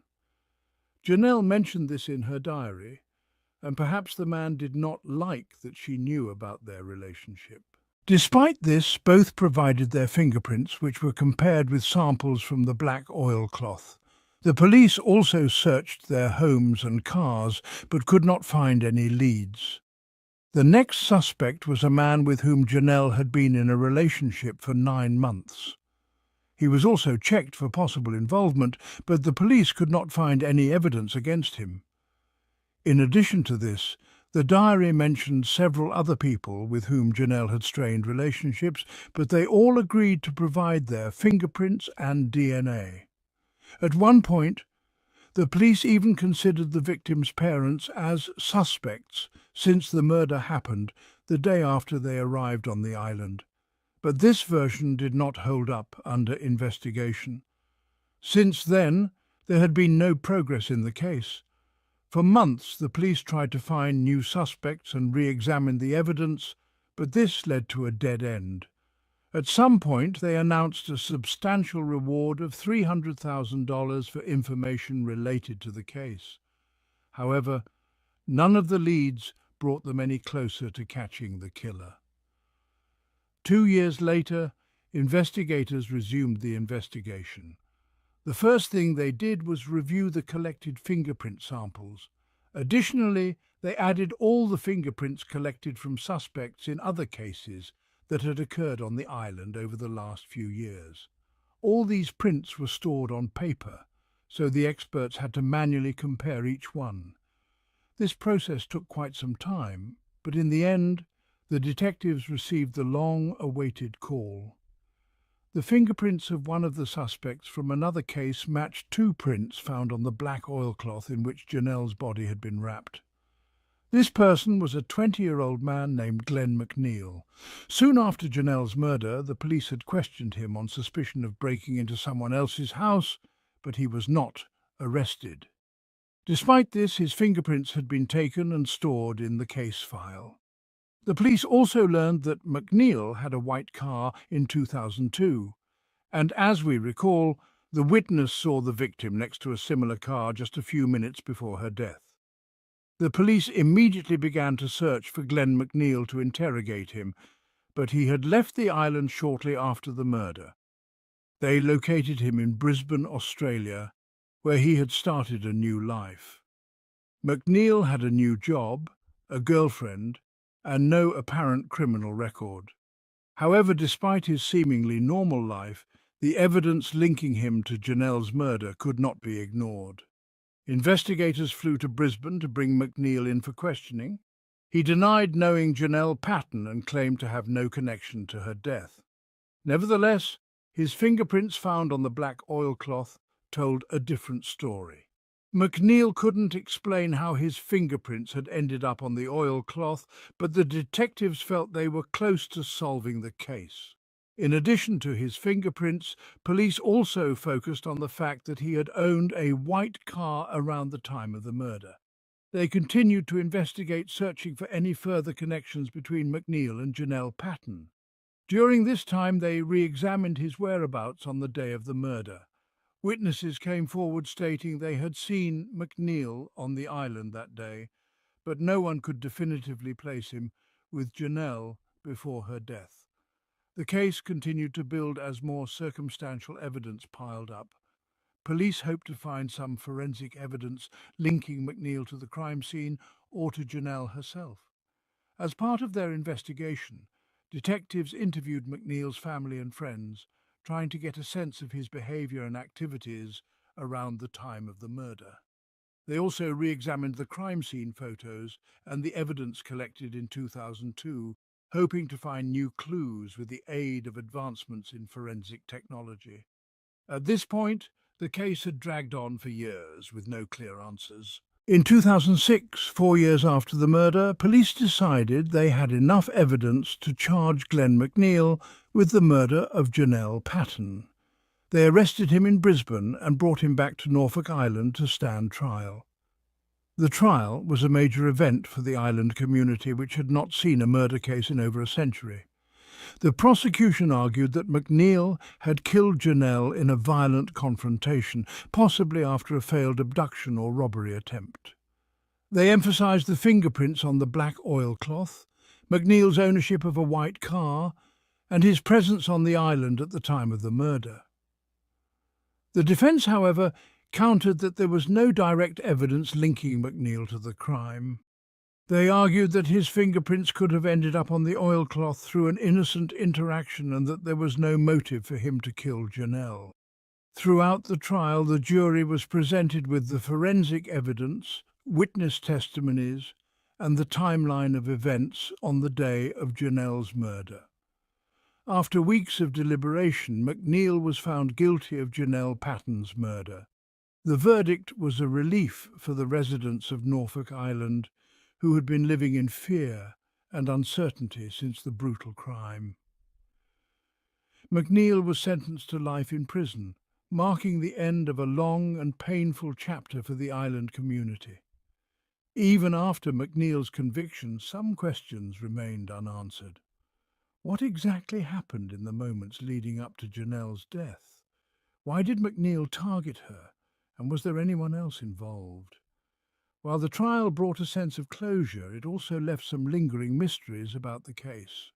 Nevertheless, the conviction of Glenn McNeil was a significant moment in the history of Norfolk Island and a reminder that even in small, tight-knit communities, tragedy can strike unexpectedly. For the Patton family, Janelle's murder was an unimaginable loss. Though justice had been served, their grief was still profound. They would never forget the vibrant, kind-hearted woman who had moved to Norfolk Island seeking a fresh start, only to meet a tragic and violent end. Her death left an indelible mark on the island, forever changing the peaceful atmosphere of the close-knit community. After the case concluded, Norfolk Island slowly returned to normalcy, but the memory of Janelle Patton's murder lingered. People continued to speculate about the details of the case and whether there were more facts yet to be uncovered. However, as the years passed, the island tried to heal, remembering Janelle for the person she was, not just the victim of a brutal crime. In the years following McNeil's conviction, the case became the subject of media coverage, books and documentaries, as the unusual circumstances surrounding Janelle's murder continued to capture public interest. For law enforcement, the case was a reminder of the challenges of solving violent crimes in small, isolated communities where resources are limited and crimes of such magnitude are rare. Yet, through persistence and advances in forensic science, they were able to bring justice to Janelle Patton and her family. As for Glenn McNeil, his life sentence meant that he would spend the rest of his days behind bars, paying the price for the heinous crime he committed. His actions had shattered the peace of Norfolk Island and taken the life of an innocent woman, leaving a scar that would never fully heal. Despite the resolution of the case, the island's sense of safety had been irrevocably altered. Janelle Patton's murder serves as a chilling reminder that no place, no matter how remote or seemingly idyllic, is immune to violence and tragedy. Her memory lives on in the hearts of those who knew and loved her, and her story remains a cautionary tale for future generations. The tragic incident that unfolded in the bedroom of 20-year-old Shelley Nance left the quiet town of Lake Hens, Texas, in a state of shock and confusion. Residents were in disbelief, struggling to comprehend the situation. Law enforcement authorities quickly launched an investigation, closely scrutinizing Shelley's circle of friends for clues. Various hypotheses and suspicions were proposed by investigators and others involved in the case, but some evidence that initially seemed vital only served to complicate the investigation, delaying the search for the truth. Would the police be able to solve this mysterious case and catch the culprit? Lake Hens, a suburb of bustling Dallas with its towering skyscrapers and financial might, is known for presenting a contrasting picture. Here, traditional family values prevail, and the town exudes a cozy atmosphere. The town is famed for its homes, many built during the 1950s and 60s, as well as its well-maintained tennis courts and the sight of children playing on verdant lawns. In the summertime, it's not uncommon to find young entrepreneurs selling homemade lemonade along the streets. The area has long attracted creative young people, many of whom come to study at the Dallas College of Art, a school renowned for its high-quality education. Situated in a scenic part of the city, the college enjoys a reputation that extends throughout Dallas. In 2009, Shelley Nance was a 20-year-old student at this college, learning the craft of animation. Her ambition was to one day move to California and work on video games and cartoons at Pixar. Shelley, the youngest of three sisters, had nurtured this dream since childhood, which she spent in the town of Italy, located about an hour south of Dallas. Those around her recognized Shelley's talent as early as the 5th grade, when she expressed her desire to become an artist. Shelley preferred spending time in her room working on the computer rather than playing outside with other children, finding joy in creating and capturing images effortlessly. Though Shelley didn't quite fit in at school, she knew her goals and worked hard to reach them. At the College of Art, Shelley's talent and dedication transformed her from an outsider into a star. Many were amazed by her artistic abilities, which stood out even among her peers. Shelley had finally found her element at the college, surrounded by like-minded individuals who appreciated her talent. During her freshman year, Shelley met Tyler, and by the following summer the two were a couple. This relationship came as a surprise to Shelley's mother, who hadn't realized her daughter had shown an interest in anyone before. Nevertheless, her mother took it in stride. Shelley shared a 2-bedroom apartment near campus, and she began going out more often with her new boyfriend, Tyler. Her life seemed to be taking a positive turn. She was inching closer to her dream and appeared genuinely happy. On Thursday, September 10th, Shelley's parents left for Yellowstone National Park, eager for their weekend trip, but unable to shake the feeling of missing their daughters. This family tradition, once shared with the children, now felt quieter without them in the car. Cynthia, Shelley's mother, sent a message to all 3 daughters to let them know she and her husband were on their way. The oldest daughter, Rachel, and the middle daughter, Shauna, both responded, wishing their parents a great trip and urging them to be safe. However, there was no reply from Shelley. As several hours passed without a response, Cynthia's concern began to grow. It was entirely unlike Shelley to not respond quickly. She always made an effort to reply as soon as possible. Now, though, there was nothing but silence. Cynthia decided to reach out, but she didn't have contact details for Shelley's roommate. She then called the art college, knowing that Shelley had a class scheduled for Friday at 8:30 a.m., hoping to check on her daughter's attendance since it had been more than 24 hours without communication. A college representative agreed to check and discovered that Shelley had not attended her class. In fact, Shelley had not shown up at all, despite being expected. The teachers quickly contacted her roommate, Kelsey, who was in another class at the time. Kelsey was informed of the situation and asked to return home after her class to check on Shelley and ensure she got in touch with her family. When Kelsey entered their apartment around 3 p.m. and opened the door to Shelley's bedroom, she encountered a shocking and unsettling scene. Investigator Paul Elsie, a veteran officer with 30 years of experience in local law enforcement, arrived at the scene to assess the situation. The veteran officer, who had grown up in the city, received a brief call from the dispatcher about a young woman found in an apartment. He was to find out more details on the spot. What he saw shocked even him, an experienced law enforcement officer with 30 years of service. Shelley Nance was lying face down on the bed, and everything about the room suggested a tragic event had taken place. It was not just the scene itself that spoke volumes, but also the way it reflected the character of the perpetrator. This kind of approach, where the victim is found in such a specific condition, often indicated that the person responsible knew the victim personally and acted out of deep emotional or personal reasons. There were no signs of forced entry into the apartment. The windows were closed and the doors showed no signs of tampering, which led investigators to believe that Shelley may have known the person who entered. The officers began an intense search for evidence throughout the apartment. No object was found in the room that could be linked to any injuries Shelley sustained, which made the investigation even more perplexing. Samples were collected from her bed and other areas of the room for further analysis. The bathroom revealed a small stain on the side of the toilet, which, though small, might be significant. The investigators also discovered a tiny drop of an unknown substance on the bathroom sink. However, when Shelley's body was examined more thoroughly, something particularly curious was discovered. A small piece of blue fabric, no larger than 1 centimetre, was found stuck to her hand. Investigators were puzzled, as the fabric's origin was unclear.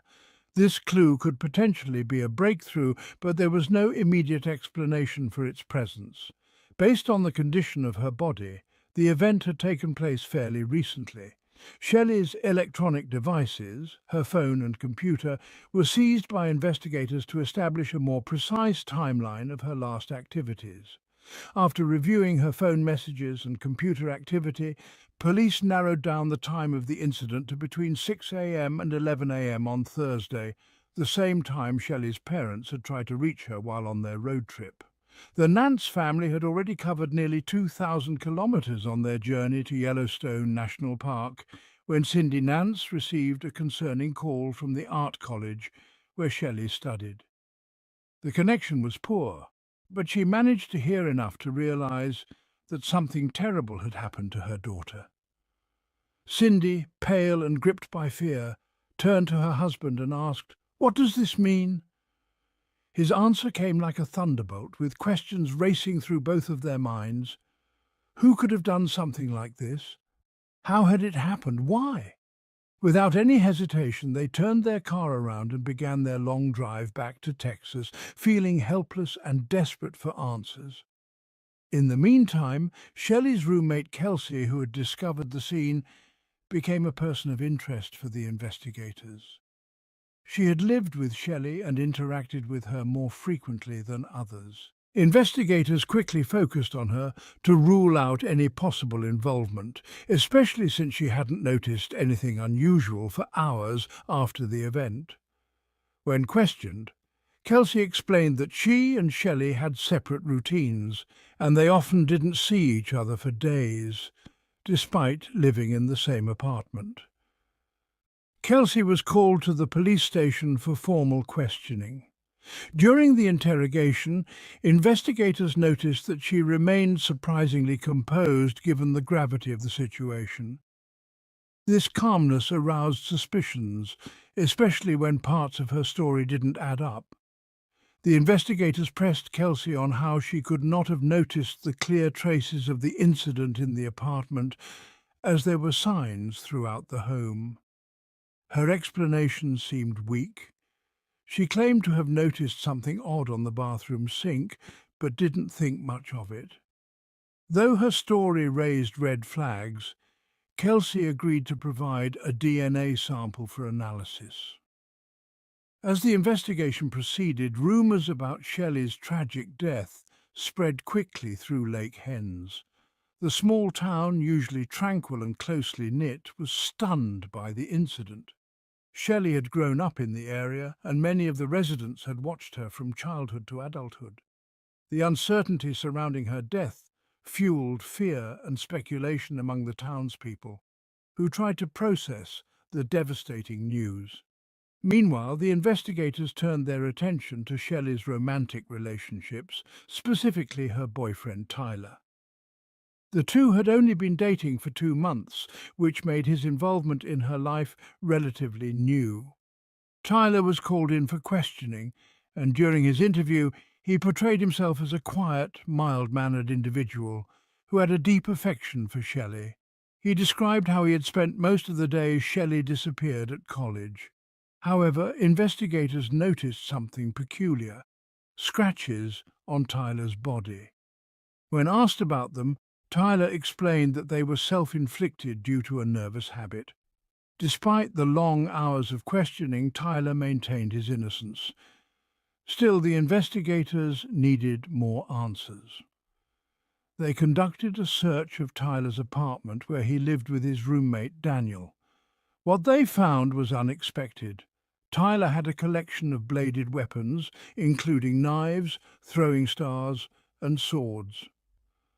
While Tyler claimed this collection was part of a harmless hobby, the discovery heightened suspicions.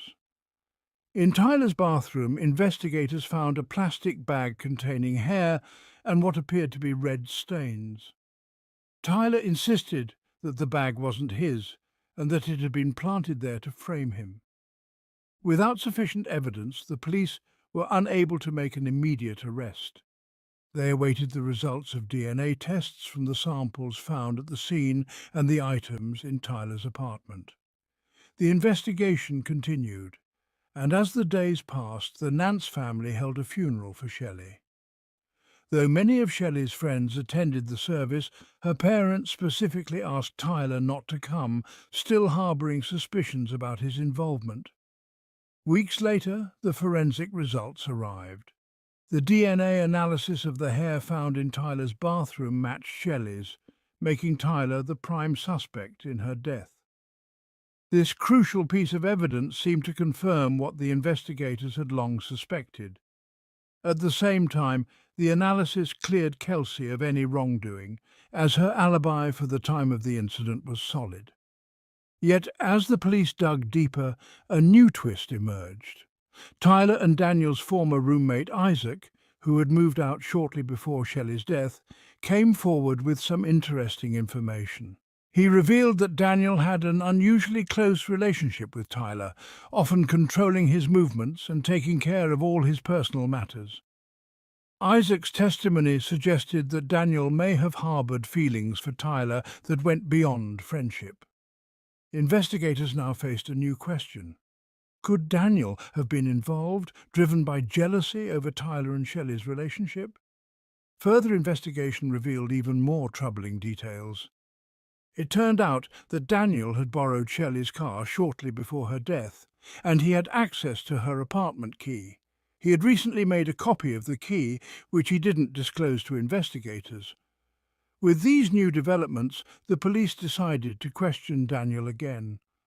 This time, they pressed him on his whereabouts on the day of Shelley's death. His story, which initially seemed solid, began to unravel. Investigators uncovered surveillance footage from a nearby store showing Daniel purchasing medical gloves on the morning of the incident. This discovery was significant because the small blue fabric found on Shelley's hand matched the material of medical gloves. Faced with this damning evidence, Daniel's involvement became undeniable. On November 4, 2009, nearly 2 months after Shelley's death, Daniel William was arrested and charged with her murder. In court, Daniel pleaded not guilty, but the prosecution presented a clear case. Daniel, jealous of Shelley's relationship with Tyler, had used his access to her apartment to commit the crime.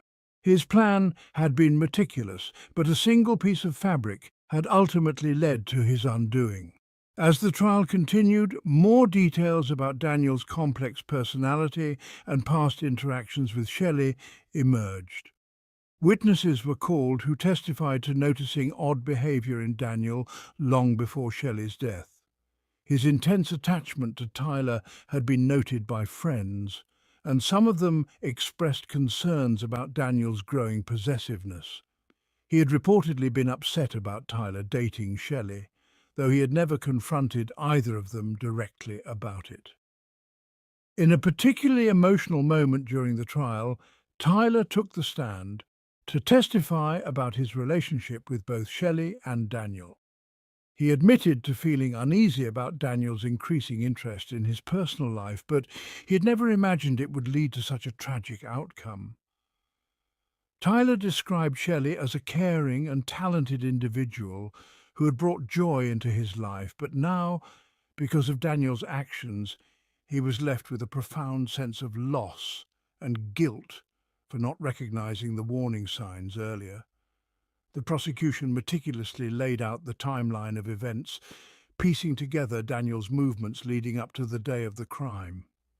Phone records, surveillance footage, and witness testimonies painted a picture of a man consumed by jealousy and desperation. On the day of Shelley's murder, Daniel had methodically planned his actions, ensuring he left as little evidence as possible.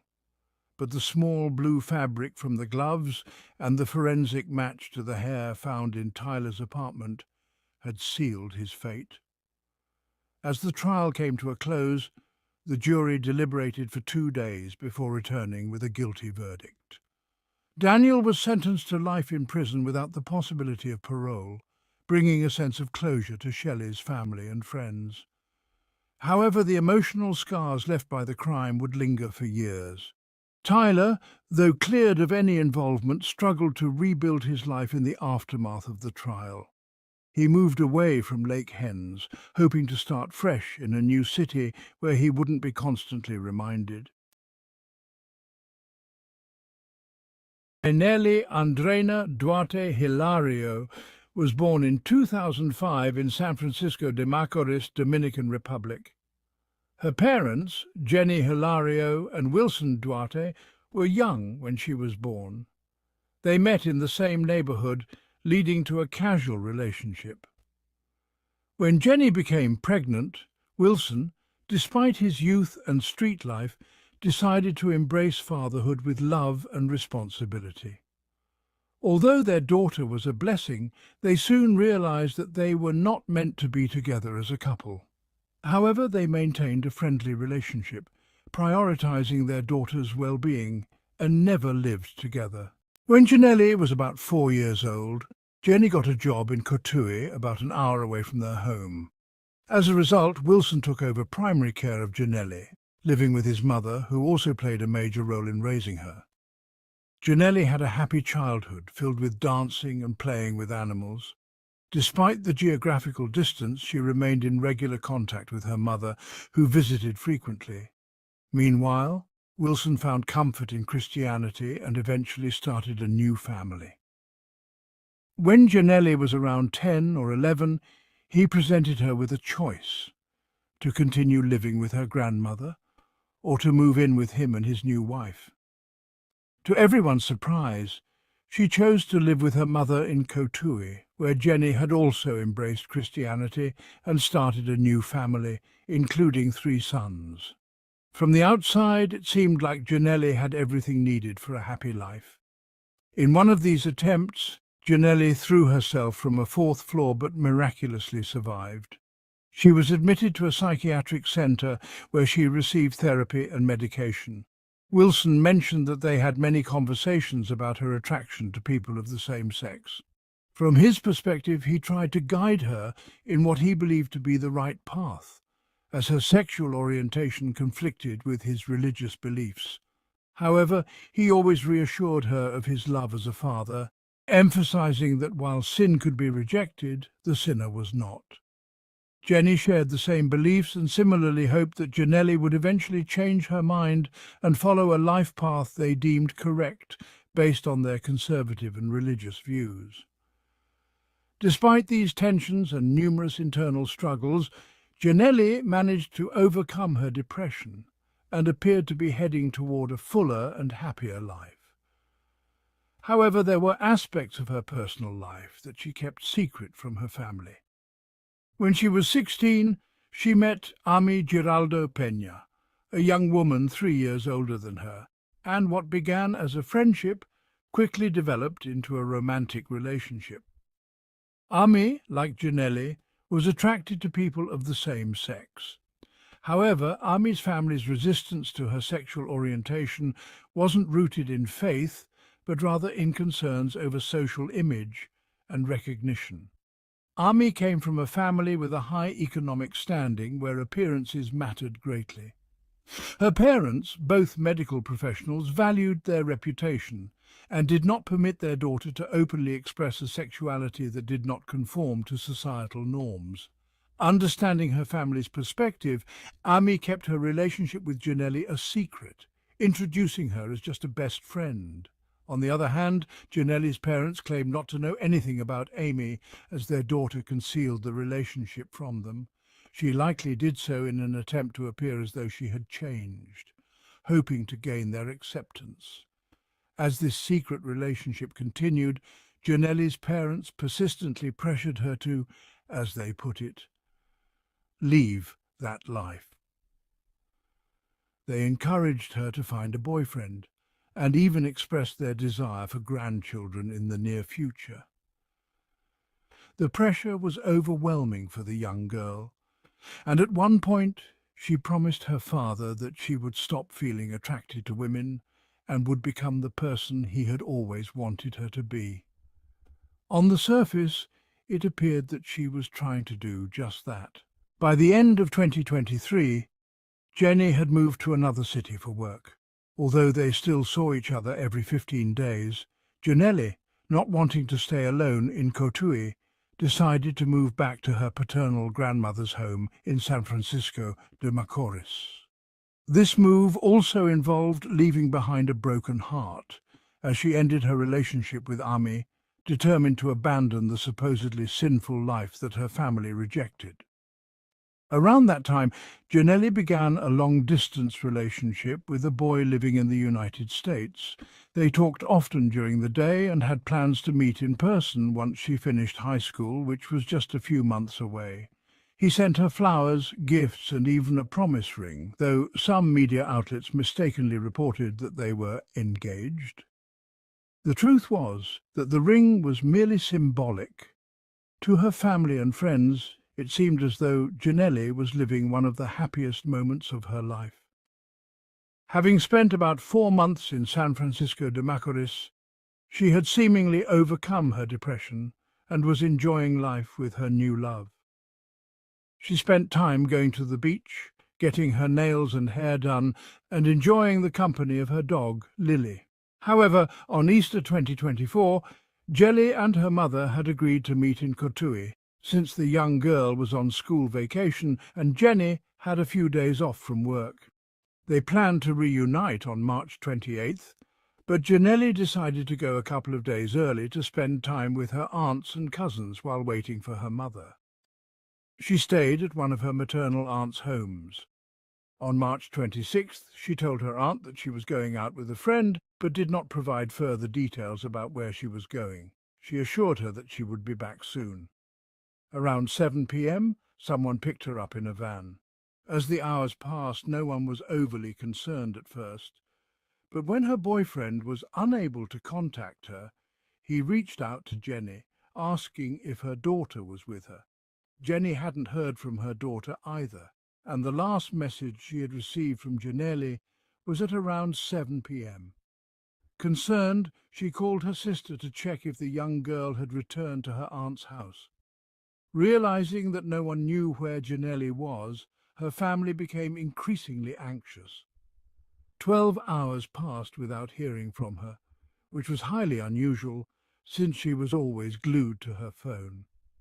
On the morning of March 27th, one of Jenny's sisters sent her a news report that had started circulating on social media. The report indicated that at around 7 a.m. the lifeless body of a young woman had been found in a field in Quitasueño, a municipal district of Cotuí. The body had multiple visible stab wounds. Initially, the news report only provided a general physical description of the victim. However, as photographs of the body surfaced, one of Jelly's aunts recognized a tattoo and knew it was her niece. She immediately alerted Jenny, who went to the morgue to confirm the identification. The authorities revealed that Giannelli had suffered at least 15 deep stab wounds across her body. Her throat had been slashed, and after she was already dead, her attackers attempted to burn her body by pouring gasoline on it, likely in an effort to destroy evidence or prevent identification. Her wallet, phone, and identification documents were missing from the scene. After Jenny identified her daughter's body, an autopsy was conducted. The preliminary forensic report showed that Giannelli had numerous defensive wounds on the palms of her hands and the soles of her feet, indicating that she had fought fiercely for her life. The murder weapon was identified as a knife. The family was completely devastated by the news. They couldn't understand who could have committed such a monstrous crime against a young woman who had no known conflicts with anyone. As the family grieved and prepared to bury Jelly on March 28th, a young woman arrived at the local police station and turned herself in, confessing to the crime. It was none other than Ami Giraldo Peña, Giannelli's ex-girlfriend, who had been considered her best friend by most people until that point. Ami, 21 years old, came to the station with her uncle, who encouraged her to confess. In her initial statement, Ami admitted to killing Giannelli out of passion, revealing that she was the one who had picked her up in her father's truck that fateful night. She also confessed to using a rag soaked in ammonia to incapacitate her. Video footage obtained by the police confirmed this, showing Ami purchasing ammonia from a local store. Ami explained that after picking up Giannelli, she drove to the location where her body was later found. On the way, she placed the ammonia-soaked rag over her face, causing her to lose consciousness. Once she stopped the truck, she stabbed her. The pain woke Giannelli, who fought back, but Ami continued stabbing until she was dead. Ami admitted to dousing the body with gasoline, initially intending to set it on fire, but changed her mind at the last minute. Without further prompting, she insisted that no one else was involved in the crime. She claimed that everything took place at the location where the body was found. When investigators attempted to delve deeper, she refused to answer more questions.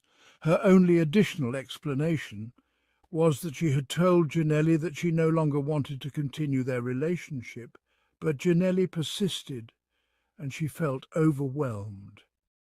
However, according to investigators, there are inconsistencies in Ami's confession. First, given the severity of the wounds, more blood should have been present at the scene. This suggests that Giannelli was likely killed elsewhere, and her body was moved to the field afterward.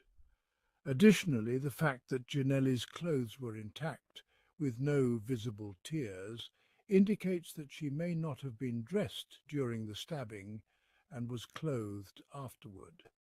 This raised suspicions about Amy's claim that she acted alone.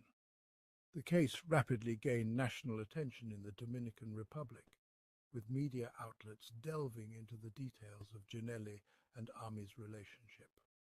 Journalist Ramon Tolentino released videos, photos, and text conversations that showed interactions between the two girls and even between Amy's family members. These revelations fueled speculation among internet users, who formed their own theories. Many believed that the girls were still in contact despite the public breakup, and others suspected that Ami's family may have been involved in concealing the crime due to their status and connections. As the investigation progressed, police were able to recover Giannelli's phone, which contained messages that indicated she was still in contact with Ami even after they had ended their relationship. These messages revealed ongoing tensions and expressed feelings of jealousy and anger from Ami towards Giannelli, especially concerning her new boyfriend in the United States. This led to further speculation that Amy's motivations for the murder were rooted in emotional turmoil and possessiveness. The media frenzy surrounding the case put pressure on the authorities to thoroughly investigate all possible angles.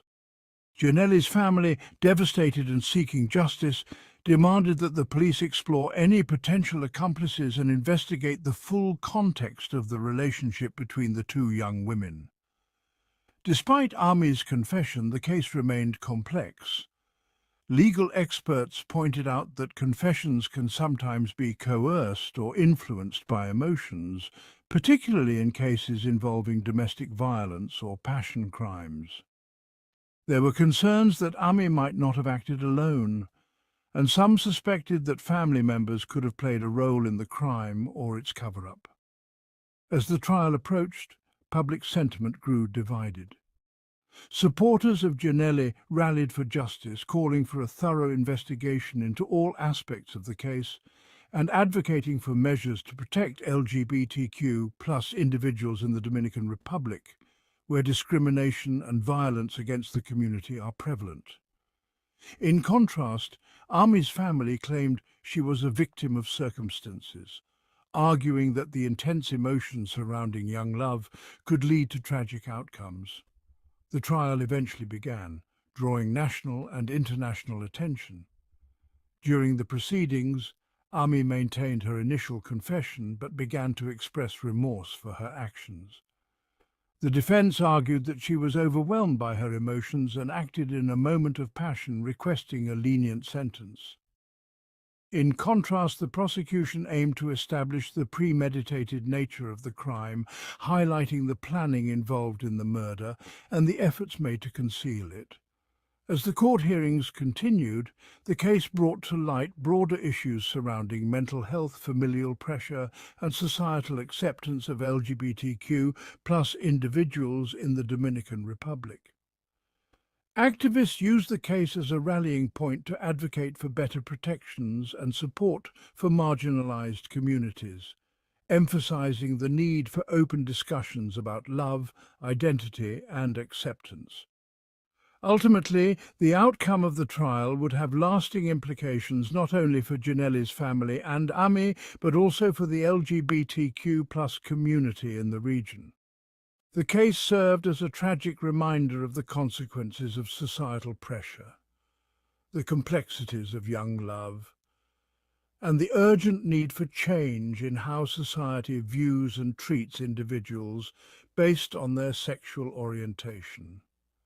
As the trial concluded, many hoped for justice for Giannelli, while also yearning for a future where young people could love freely without fear of violence or discrimination. The story of Giannelli and Ami became emblematic of the struggles faced by many in the LGBTQ plus community, igniting conversations that would reverberate long after the verdict was delivered. She left her home and vanished without a trace. It was 62 years later that anyone discovered what had happened to her. A young woman left her house, and since that day, her whereabouts remained unknown. The search operation unfolded on an unprecedented scale, becoming one of the largest in the country's history. During the investigation, the authorities encountered numerous unexpected and disturbing discoveries, each adding to the complexity of the mystery. Years passed and generations of investigators took turns, but the case remained unsolved. It grew into a legend in criminology, a symbol of an enduring mystery. Now, after 62 years of relentless searching and investigation, authorities finally managed to lift the veil of mystery and uncover what really happened to the missing woman on that fateful day. Candy Rogers was born on July 18, 1949, in Spokane, Washington. She was the only child in her family, but soon after her birth, her parents divorced. Despite the separation, Candy's father stayed nearby, allowing them to see each other frequently. Candy was a happy, energetic girl who loved spending time outdoors with her friends, enjoying nature and playing with her beloved dog. One of Candy's biggest dreams was to join the Campfire Scouts, a popular organization similar to the Boy Scouts but designed for girls. The group taught valuable skills, took the girls on hikes, and created lasting memories. In 1959, when Candy turned 9, her dream came true. She became a member of the Campfire Scouts. One of the responsibilities for members was to distribute candy. The organization regularly gave them boxes of sweets to sell to local residents. On Friday, March 6th, Candy was tasked with selling the candy after school. That day, she returned home for lunch, played with her dog, and around 11 a.m., she took 8 boxes of candy and went outside to start her sales. Candy planned to visit the houses nearest to her, offering the candy to neighbors for purchase. Other girls in the group were also selling in the area, but they had agreed to divide the streets among themselves to avoid overlap. When several hours passed and Candy had not yet returned, her mother began to worry. Candy was supposed to be home by 6 p.m., but by then it was already getting dark. Concerned, her mother decided to look for her daughter, but Candy had vanished. Her grandfather searched the neighborhood thoroughly, but there was no sign of his granddaughter. Family, friends, and neighbors soon joined in, but despite their collective efforts, no clues emerged. As panic set in, Candy's mother contacted the police. By now, night had fallen, and the worry over Candy's safety grew. The police swiftly joined the search and began questioning the local residents. They learned that Candy had only managed to sell 1 box of candy, which indicated that something might have happened soon after she left the house. One witness claimed to have seen her in a side street around 6:30 p.m., which was strange since Candy's mother had already been searching for her by that time. Her grandfather provided another significant detail. While searching for Candy in the same street mentioned by the witness, he was almost hit by a speeding car. The vehicle, a green Ford from 1953, even drove onto the curb, but the grandfather couldn't catch the license plate number. Investigators immediately issued an alert to locate the car, but despite their best efforts, they couldn't find it. An hour later, around 9 p.m., several boxes of candy were found scattered near a bridge on the roadside. It was clear that the boxes belonged to Candy, and this discovery deepened the general concern. The police focused their search on that area, combing both sides of the riverbanks and the nearby wooded areas. The search continued throughout the night, but they found no further clues. By morning, the news of Candy's disappearance had made the local papers, and soon media outlets across the state were reporting on the incident. In 1959, a sudden disappearance like Candy's was an extremely rare occurrence. The townspeople had not faced such an event for many years, and her vanishing caused widespread alarm and deep concern among the local population. With the first rays of sun, law enforcement intensified their search efforts and brought in additional reinforcements. Mounted patrols, groups with all-terrain vehicles, and even the military, which carried out aerial surveillance, participated in the search. A large number of volunteers from Spokane and the surrounding areas also joined. In total, more than 100 people were involved, making it one of the largest searches in the country's history. The search covered an 18-kilometer radius around the girl's home, but no trace of her could be found. On the same day, a tragic accident occurred. A search helicopter struck power lines and crashed, resulting in the loss of 3 of the 5 crew members. Despite the lack of results, the search continued for many days. Law enforcement officers worked around the clock, taking shifts, hoping to find Candy. In the first few days, investigators received around 755 tips, each one carefully checked, but unfortunately none led to a breakthrough in the investigation. Just over 2 weeks later, 2 soldiers from a local base went for a walk in the forest west of Spokane. During their walk, they noticed a child's shoe on the ground, which immediately reminded them of Candy's disappearance. Many of their colleagues had participated in the search for the girl, so the case was on everyone's mind. The find was immediately reported to the investigators, who showed the shoe to Candy's grandfather. He confirmed that it was indeed his granddaughter's. Extensive searches in the forest began soon after. One of the officers discovered Candy's body in the bushes, covered with pine branches. The experts found that the girl was not breathing and concluded that the cause of death, in their opinion, was suffocation caused by a piece of fabric from her own skirt. Traces were found on the girl that suggested she had been held against her will. However, no devices for forcible restraint were found nearby. There were also signs that Candy had been treated inappropriately. A green car seat cover was found nearby, but its connection to the incident could not be established.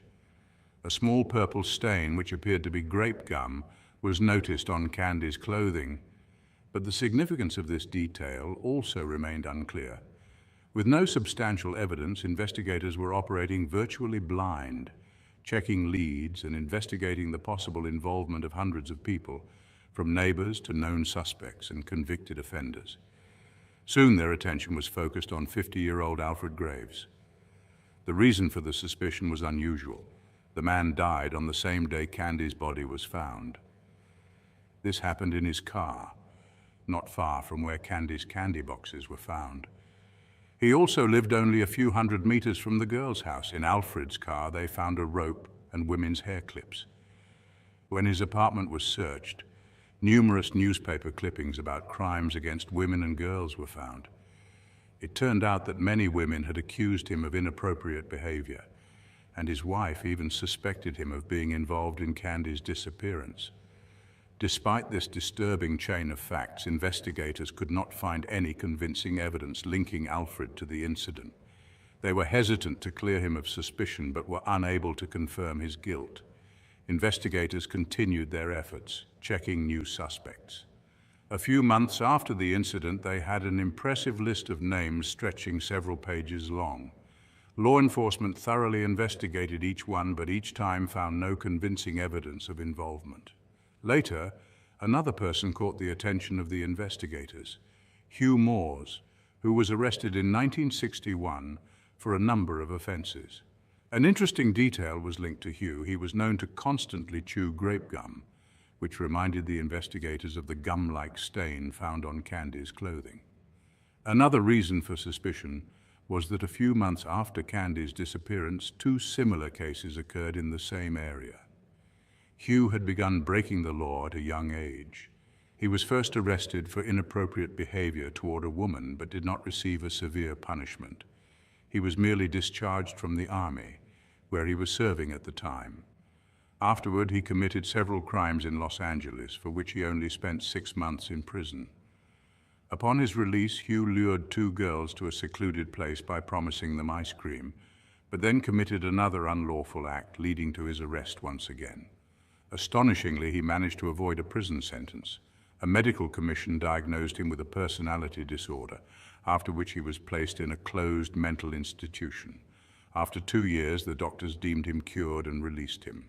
Hugh then moved to Spokane, where he continued his unlawful behavior. In November 1959, he entered the home of a 28-year-old woman and committed an unlawful act. 10 months later, a similar incident occurred with a 69-year-old woman, after which he left town and continued his inappropriate behavior towards women and girls. In the following months, Hugh traveled around the country until the FBI got involved. He was arrested, placed on the list of the 10 most wanted people, and soon afterward, the court sentenced him to several life sentences. Hugh made a desperate attempt to end his suffering in prison, but the doctors were able to save him. Investigators in Candy's case visited him several times, but Hugh denied any involvement. He even underwent a lie detector test, which indicated his sincerity. However, these tests are unreliable and hold no legal significance. Given Hugh's past and his presence in Spokane at that time, he remained the main suspect, but no evidence linked him to the case. 49-year-old Howard Barnett also attracted attention. In February 1960, he was arrested on suspicion of inappropriate behavior toward a minor. A few days later, a tragic incident involving Howard occurred in his cell at the Spokane precinct. He had previously left a message on the wall, "I have a sin before the Lord." His wife, who only found out about the arrest after the incident, asked the police if this had anything to do with the girl, referring to Candy. The investigators began to investigate but found no evidence. Nevertheless, Howard remained on the list of suspects, partly because he lived in the neighborhood of the missing girl. The police continued the investigation for years, collecting new information and checking other suspects. One day, a woman came forward claiming to have seen a green car following Candy on the day of her disappearance. Investigators searched intensively for this vehicle, but without success.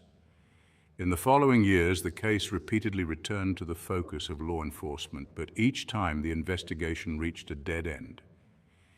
Interestingly, the investigators not only had to look for new clues, but also clear up false confessions. Throughout the entire investigation, 13 people claimed they were involved in Candy's disappearance. However, the police concluded that these individuals were misleading them. None could provide information known only to the real perpetrator, and at best repeated facts from newspaper articles.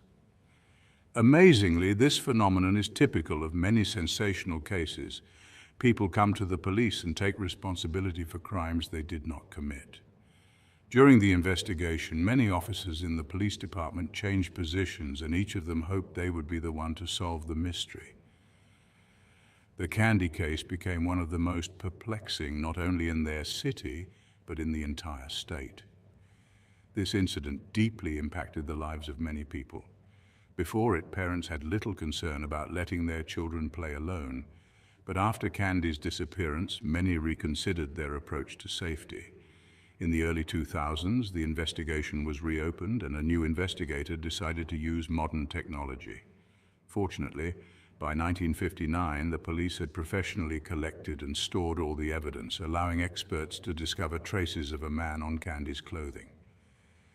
Given the long storage period, the analysis was extremely challenging. However, after meticulous work, the specialist managed to create a DNA profile which was immediately entered into the FBI database. Unfortunately, no matches were found. The investigators also compared the profile with samples from many suspects, but they were unsuccessful in this regard as well. None of them were involved in Candy's disappearance.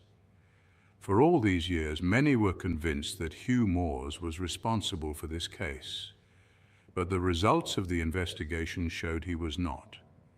As a result, the investigation once again reached a dead end. Investigators had genetic material related to the Candy incident, but for a long time, they were unable to determine the identity of the person connected to it. Then, the situation changed. In 2021, when the case was reopened, a new investigator decided to use an advanced DNA analysis method, genetic genealogy.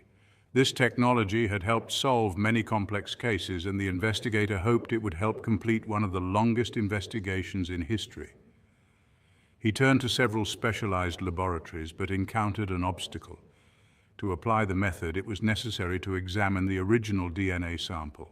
Attempts to do this in different laboratories were unsuccessful, as experts concluded that the sample was too damaged to extract the required information. The investigator decided to try one last time and turned to another laboratory. Unexpectedly, this led to a breakthrough. The specialist managed to examine the sample using the most modern equipment and created the required profile. They then uploaded the data to genetic databases and began searching for distant relatives of the DNA owner. After meticulous work examining thousands of profiles, they narrowed the search area to a specific family. Further analysis showed that the sample most likely belonged to one of 3 brothers. However, by this time, all of them had unfortunately already passed away.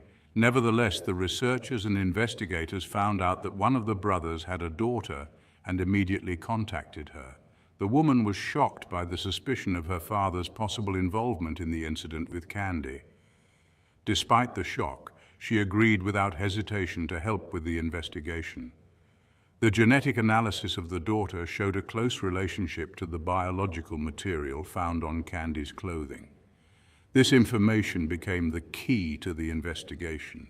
Armed with this new knowledge, the investigators turned to a judge for permission to examine the grave of John Hoff, the woman's father. 6 decades after the incident, they managed to establish the identity of the man involved. John's DNA analysis was completely consistent with the previously found evidence. Interestingly, law enforcement had developed many theories over the years, but John was never among the suspects. An investigation into his past revealed his involvement in other unlawful acts. At the time of Candy's disappearance, he was 20 years old and lived near her home. John was serving in the military at a base close to where Candy's body was found. 2 years later, he committed unlawful acts against a woman using physical violence and restricting her freedom. Fortunately, the victim escaped. For this offence, John was sentenced to a short prison term, which led to his discharge from the army. After his release, John started a family and became the father of 4 children, 2 boys and 2 girls. From that point on, he no longer attracted attention from law enforcement and led a seemingly normal life. But now it became clear that behind this facade lay a dark past that no one suspected. Over the course of his career, John changed several jobs. At one point, he suffered a serious facial injury while working at a food packaging company due to contact with chemicals. This scar stayed with him for the rest of his life. John's life ended in June 1970. 11 years after the tragic incident with Candy, he left the world of his own will without leaving an explanation for his actions. Investigators also found out that Candy may have known him. It turned out that Candy was friends with his younger sister, who was 10 years old at the time. Years later, John's sister shared with investigators her memories of how she found comfort in her brother's arms after her friend's disappearance without knowing he was involved in the incident. Unfortunately, Candy's parents did not live to see the moment when the identity of the perpetrator was established. Candy's mother died in 2006, and her father, unable to cope with the grief, took his own life in 1963, 4 years after the tragedy. Nevertheless, the case was finally closed, marking one of the longest investigations in history. For over 62 years, not only various investigators, but whole generations of law enforcement officers worked on it. At the press conference announcing the solution to the case, only one officer was present who had been involved in the investigation for 19 years. He expressed his gratitude that fate had allowed him to experience this moment and learn the truth. John's daughter, who initially refused to believe her father was involved in this terrible event, eventually came to accept the truth. She described her father as a monster who had caused irreparable damage and expressed her regret that he was not held accountable during his lifetime. At first glance, these people we see on screen may seem like an angry mob that seeks to destroy without any reason, but in reality they are the neighbours of a little girl called Abigail, originally from Argentina, who suffered a fateful destiny, and they seek the justice that her family did not obtain. This is a shocking case that we invite you to watch until the end, because the failures of justice generated tragic results for those involved in the case of Rocio Abigail. Hello everyone, 3 times a week on this channel we will bring you the crimes that have impacted the whole world, from disappearances to the most terrible murders. Injustice, impunity, corruption, and the harshest sentences will be the accompaniments of these stories. Before starting with the story, I ask you to subscribe and activate the bell with all the notifications. Also, do not forget to leave your like, since that way I can continue creating content. Without anything else to say, let's analyze together all the details of this criminal story. Rocio Abigail was born in 2011 in San Miguel de Tucumán, the capital of a small province in the northwest of Argentina. She was one of the 3 children of the couple formed by Pablo Riquel and Sofia Coman. Although the first period of Abigail's life, as her loved ones preferred to call her, and as we will call her from now on, took place in the Congress neighborhood, when she was still very small, the family moved to Villa Muñecas, an area of very scarce resources in San Miguel de Tucumán. The family did not have many resources to survive, and both parents gave their best effort day by day to bring their family forward. But in Villa Muñecas, things were difficult, not only for them, but for all the neighbours, and that was noticeable in the quality of the houses where they lived. But the material shortages were not an obstacle for the girl to fully develop. At 9 years old, Abigail had an enormous capacity to be happy with little. She was very happy and enjoyed playing with her little brothers and also with her neighbours. She was known in the neighbourhood for being a smiling girl with a big heart. At school, she had earned the affection of classmates and teachers since she never caused problems and was always willing to help others. In her free time, she liked to draw and dance, and although Abigail liked to play and make many friends, she was also very obedient. She always asked permission when she went out to play and returned at the time that her parents asked her. She was never late or went to other places without her family knowing. With this background, we arrive at Sunday, October 18th, 2020. Very early, Abigail asked her mother's permission to go play at a friend's house, and at 9 that morning she went out. When she got to the corner, she was distracted collecting cans, thinking that later she could sell them to get some money, and she never returned home. Sophia knew that her daughter always made short visits and returned home between half an hour and 45 minutes after having asked permission to leave. She never took more than that time, so when more than an hour passed near noon, sensing that something was not right, she went out in search, but there was no trace of her daughter. So the father immediately ran desperately to police station number 12, but faced with Pablo's urgency, the commissioner only responded that it was impossible to take the complaint because 24 hours had not passed since the disappearance of the girl. Minimizing the matter, he added that the minor was surely at the house of some friend. Pablo did not know that in reality the norm referred to by the commissioner did not exist in the province of Tucumán. What he did know with complete certainty was that he needed to find his little girl, so he insisted, saying that he had already looked for her everywhere and begged that at least the agents would help him explore the area. The plea seemed to have an effect, and 2 policemen went with him. But after half an hour, without making any further efforts, and despite not having obtained any results, they returned to the police station.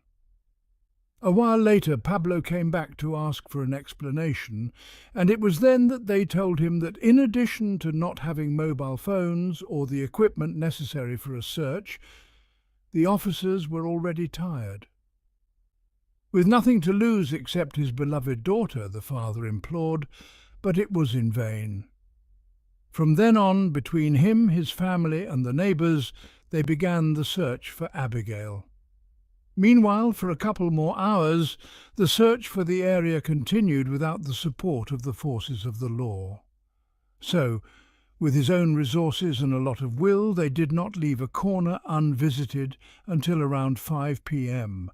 on that Sunday, October 18th, 2020. When neighbours and relatives found Abigail's lifeless body face down, half buried among mounds of earth. Then the authorities appeared at the scene. Police officers came to collect the body and evidence. Also, agents from the Specialised Prosecutors Unit in Homicides were present. Not long after that, a delegation of investigative teams from the prosecutor's office, in charge of prosecutor Ignacio Lopez Bustos, joined, who informed the press of the details that were known up to that moment.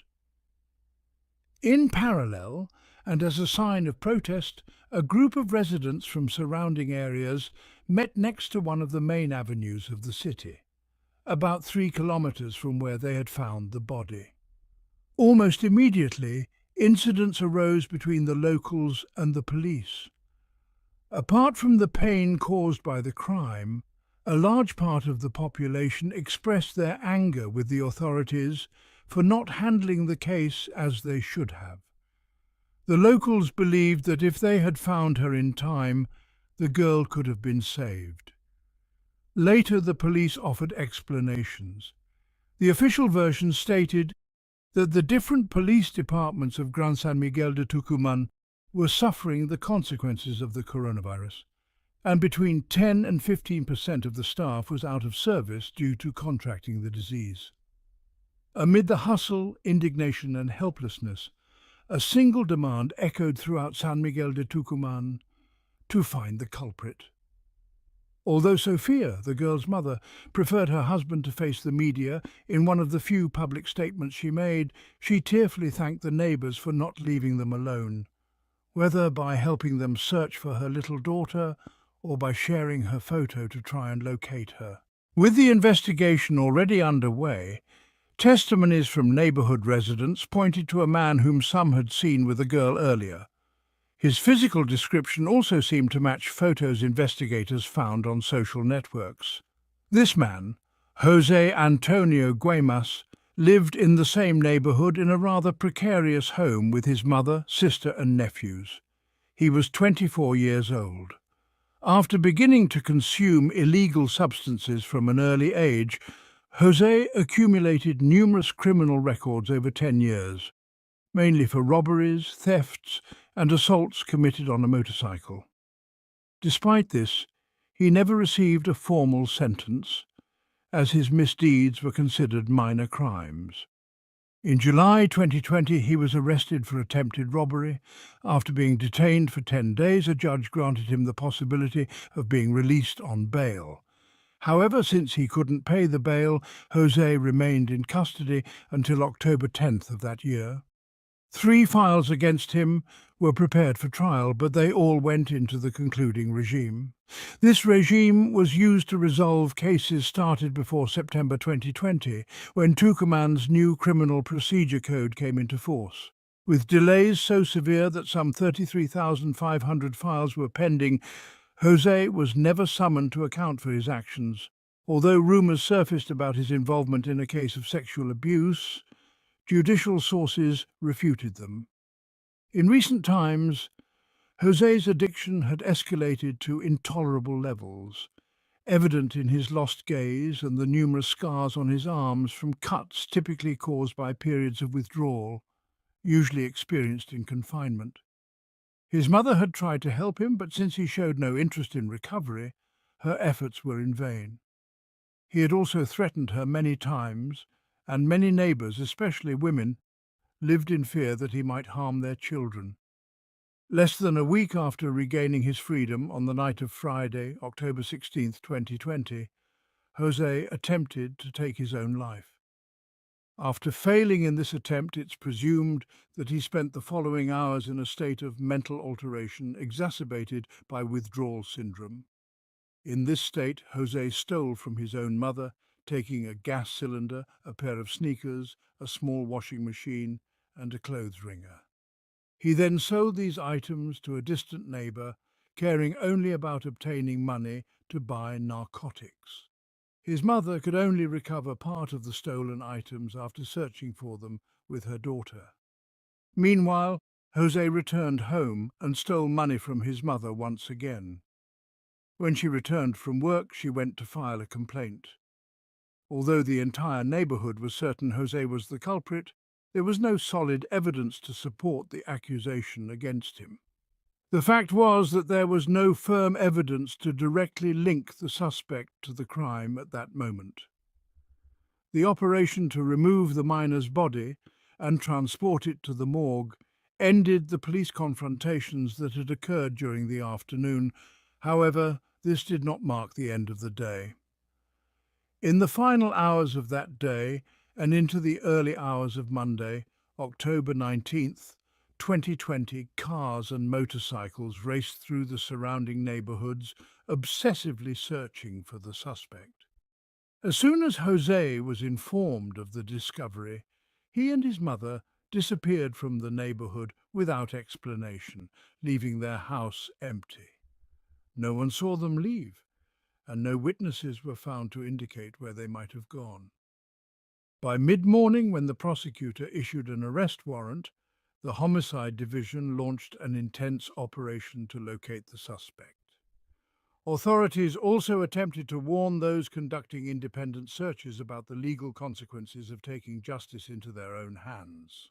However, this pain, which turned into deep anger, only intensified on Monday, when the details of the forensic examination of the 9-year-old girl's body became known. The preliminary autopsy results revealed that, in addition to asphyxiation and blows leading to her death, she suffered abuse with attempted sexual intercourse. This allowed for a chronology of the tragic events. Abigail was collecting cans that caught her attention when Jose suddenly intercepted her, taking her by the hand and leading her away. Although it was early and a day off, some neighbours saw the girl with Jose as she arrived at an area with enormous trees dot mounds of earth formed with the opening of a street in the area. Jose took advantage of the fact that no one could see him from any part of the hamlet and tried to abuse Abigail about 400 meters from her house. The girl defended herself as best she could, provoking the perpetrator's anger. Jose then put his hands around her neck and moments later took a block of hardened earth and beat her until she died. The news spread rapidly, and the cry for justice was not only felt in the province of Tucumán, but across the country. As a result, neighbours and friends of the Riel family set fire to the house that Jose and his mother had abandoned hours earlier. The threat of finding him and eliminating him at all costs spread, while the chief of police made public the suspect's background and ensured that all resources were being deployed to find him.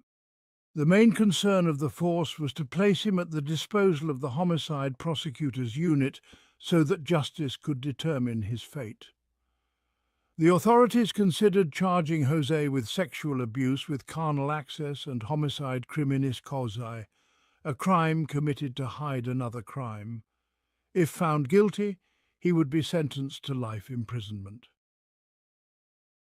On the afternoon of October 19th, 2020, after only a few hours in the improvised chapel at his home, the heavy and suffocating heat did not deter a crowd of relatives and loved ones from walking in procession to say goodbye to Abigail.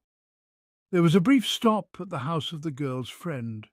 Videos circulating on social media reflected the pain of those who loved her and of strangers moved by the brutality of the crime. A shocking image spread by journalist Mariana Romero went viral, showing children with their hands covered in dirt, not to play, but to bury their little friend. Afterwards, people gathered in the streets and, taking advantage of the gathering, expressed their enormous dissatisfaction with the search for Abigail and the ongoing investigation. Many carried improvised signs with either her name or demands for justice. A dozen residents of the Villa Munecas neighborhood decided to continue searching for the suspect. Mario, a 40-year-old resident, said it was better for Jose to turn himself in. If they found him before the police, his fate would be sealed. The police responded to accusations questioning their actions, assuring that once Abigail's parents filed the complaint, the protocols for searching for children and adolescents were activated. The force explained that the relatives made the request after 2 p.m. on Sunday and that by around 4 p.m., before the body was found, the relevant investigative bodies and the Division of Human Trafficking and Personal Security were already aware of the situation. Finally, they clarified that they had immediately assigned 2 officers who joined the search. A source with access to the file, whose identity was kept secret, informed the press that a lawyer had contacted the public prosecutor's office of Tucumán to say that Jose would surrender to justice in the following hours. The greatest concern of the official was that the suspect might take his own life before nightfall on that Monday or during the following Tuesday.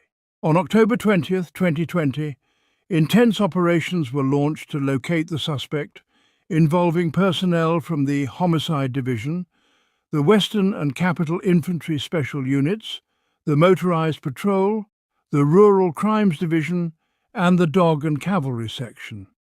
Police and Public Prosecutor's Office drones were also used to survey the area from the air. Despite the efforts, and with the authorities under scrutiny, Pablo continuously stated that only by finding the culprit could his daughter rest in peace. He vowed to continue until the suspect was found, driven by the loss of one child and the desire to protect his remaining son. He remained strong as best he could, although only he and his wife Sophia fully understood the depth of their pain. Solidarity and affection from the locals supported them during these dark hours when there was no doubt about who had committed the crime. Public sentiment was clear. Everyone knew him and was searching for him. There were calls for justice, with some expressing hope that Jose would be found soon, even threatening him with death. Another concern for Abigail's mother was the possibility that the land's owner would appear, fearing that another child might suffer the same fate due to the state of the dirt and debris. Meanwhile, DNA tests conducted on fluids and skin samples from the victim's clothing and hair and from the land where she was abandoned matched Jose's DNA. Once this evidence was incorporated into the case file, the closure of the case seemed imminent. On Wednesday, October 21st, 2020, the ministry used drones to survey large areas of farms, estimating that the suspect might be hidden among the plantations. At the same time, Abigail's family, together with social organizations and the women's movement, gathered in Plaza Independencia, demanding justice and the resignation of the police leadership. A large group of neighbors, distrusting both the police and the justice system, searched for Jose in parallel with the security forces. That afternoon, they finally discovered him hiding in a mountain known as El Manantial, far from Tucuman's capital. Despite his attempt to mislead them by claiming a cousin was the true perpetrator, his scars betrayed him. A violent altercation ensued, and around 50 people attacked Jose with blows, kicks and knives. Despite police intervention attempts, the mob killed him before he could face justice. That night, Abigail's family and friends lit candles outside the 12th police station, while Pablo remarked that Jose had received what he deserved. The following night, forensic experts confirmed the deceased's identity.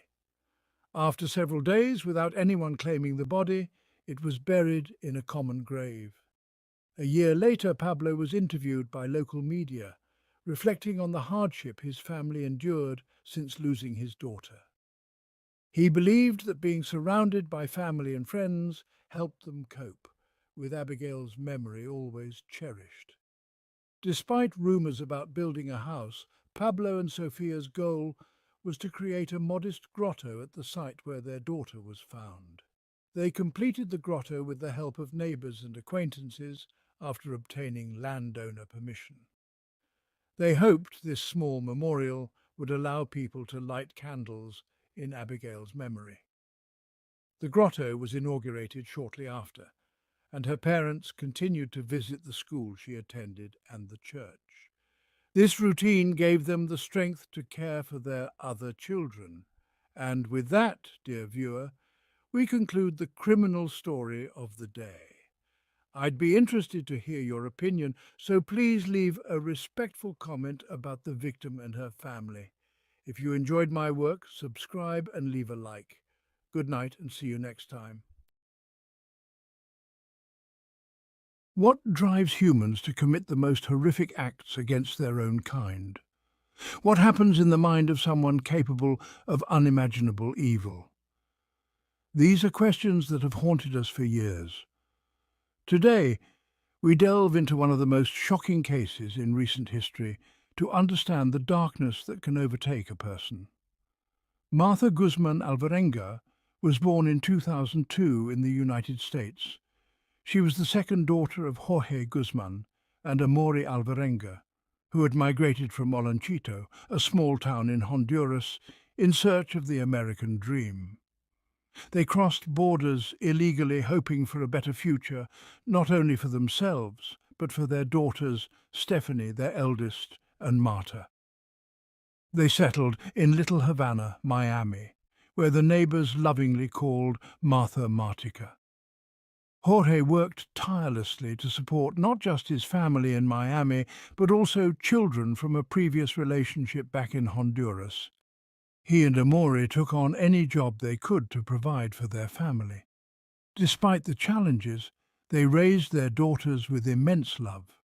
Martha was a joyful, beautiful and playful child who loved dancing, acting and spending time with her friends. The vibrant streets of Little Havana were her playground, and she spent countless hours swinging on a tire swing her parents had made for her. However, life wasn't without its difficulties. For reasons that remained private, her parents' marriage eventually fell apart. Martha stayed with her mother, Amori, while Jorge moved to a nearby residence to remain close to his daughters. Amori later began a relationship with another Honduran immigrant, Miguel Ruiz Lobo. Initially, the relationship seemed fine, and they had a son named Harold. However, Miguel's violent temper soon began to surface, especially when he drank, which was almost daily. Martha, though young, was very aware of Miguel's abusive behavior towards her mother and harbored little affection for him. Each time there was an episode of domestic violence, she pleaded with her mother to leave Miguel.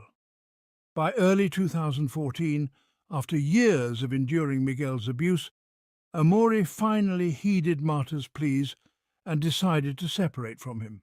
But Miguel, determined to maintain control, refused to accept the breakup.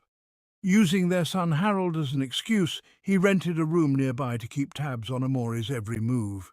He harassed her relentlessly, and although Amori sought help and filed multiple complaints and restraining orders, the legal system failed to protect her. In a final attempt to sever ties with Miguel, she filed for full custody of Harold, sparking a bitter legal battle. Miguel, unwilling to take responsibility for the breakup, directed all his resentment toward Amori and Martha, whom he blamed for the separation. On June 22, 2014, Miguel's twisted plan for revenge unfolded. That Sunday, Amori needed to run errands, but 11-year-old Martha asked to stay home and rest. Amori left with Harold, then 3 years old, after warning Martha not to open the door for anyone and to call her immediately if necessary. Martha, however, didn't understand that the warning applied to people she knew as well.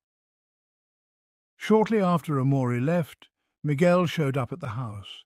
Trusting him, Martha let him in, unaware of the nightmare that awaited her. Once inside, the 43-year-old man brutally assaulted Martha, cutting her forearms in an attempt to stage her death as a suicide. But his rage overtook any desire to maintain the facade, and he left the knife plunged into her neck. In his eyes, his vengeance was complete. He fled the house without leaving any visible traces. He had no idea that his actions had been recorded by a neighbor's security camera. This turned out to be a crucial clue, which helped locate him at the scene and accuse him of the crime. According to the case reports, the young girl screamed, and some neighbors heard her, stepping outside to locate the source of the sound. However, they couldn't pinpoint the exact house.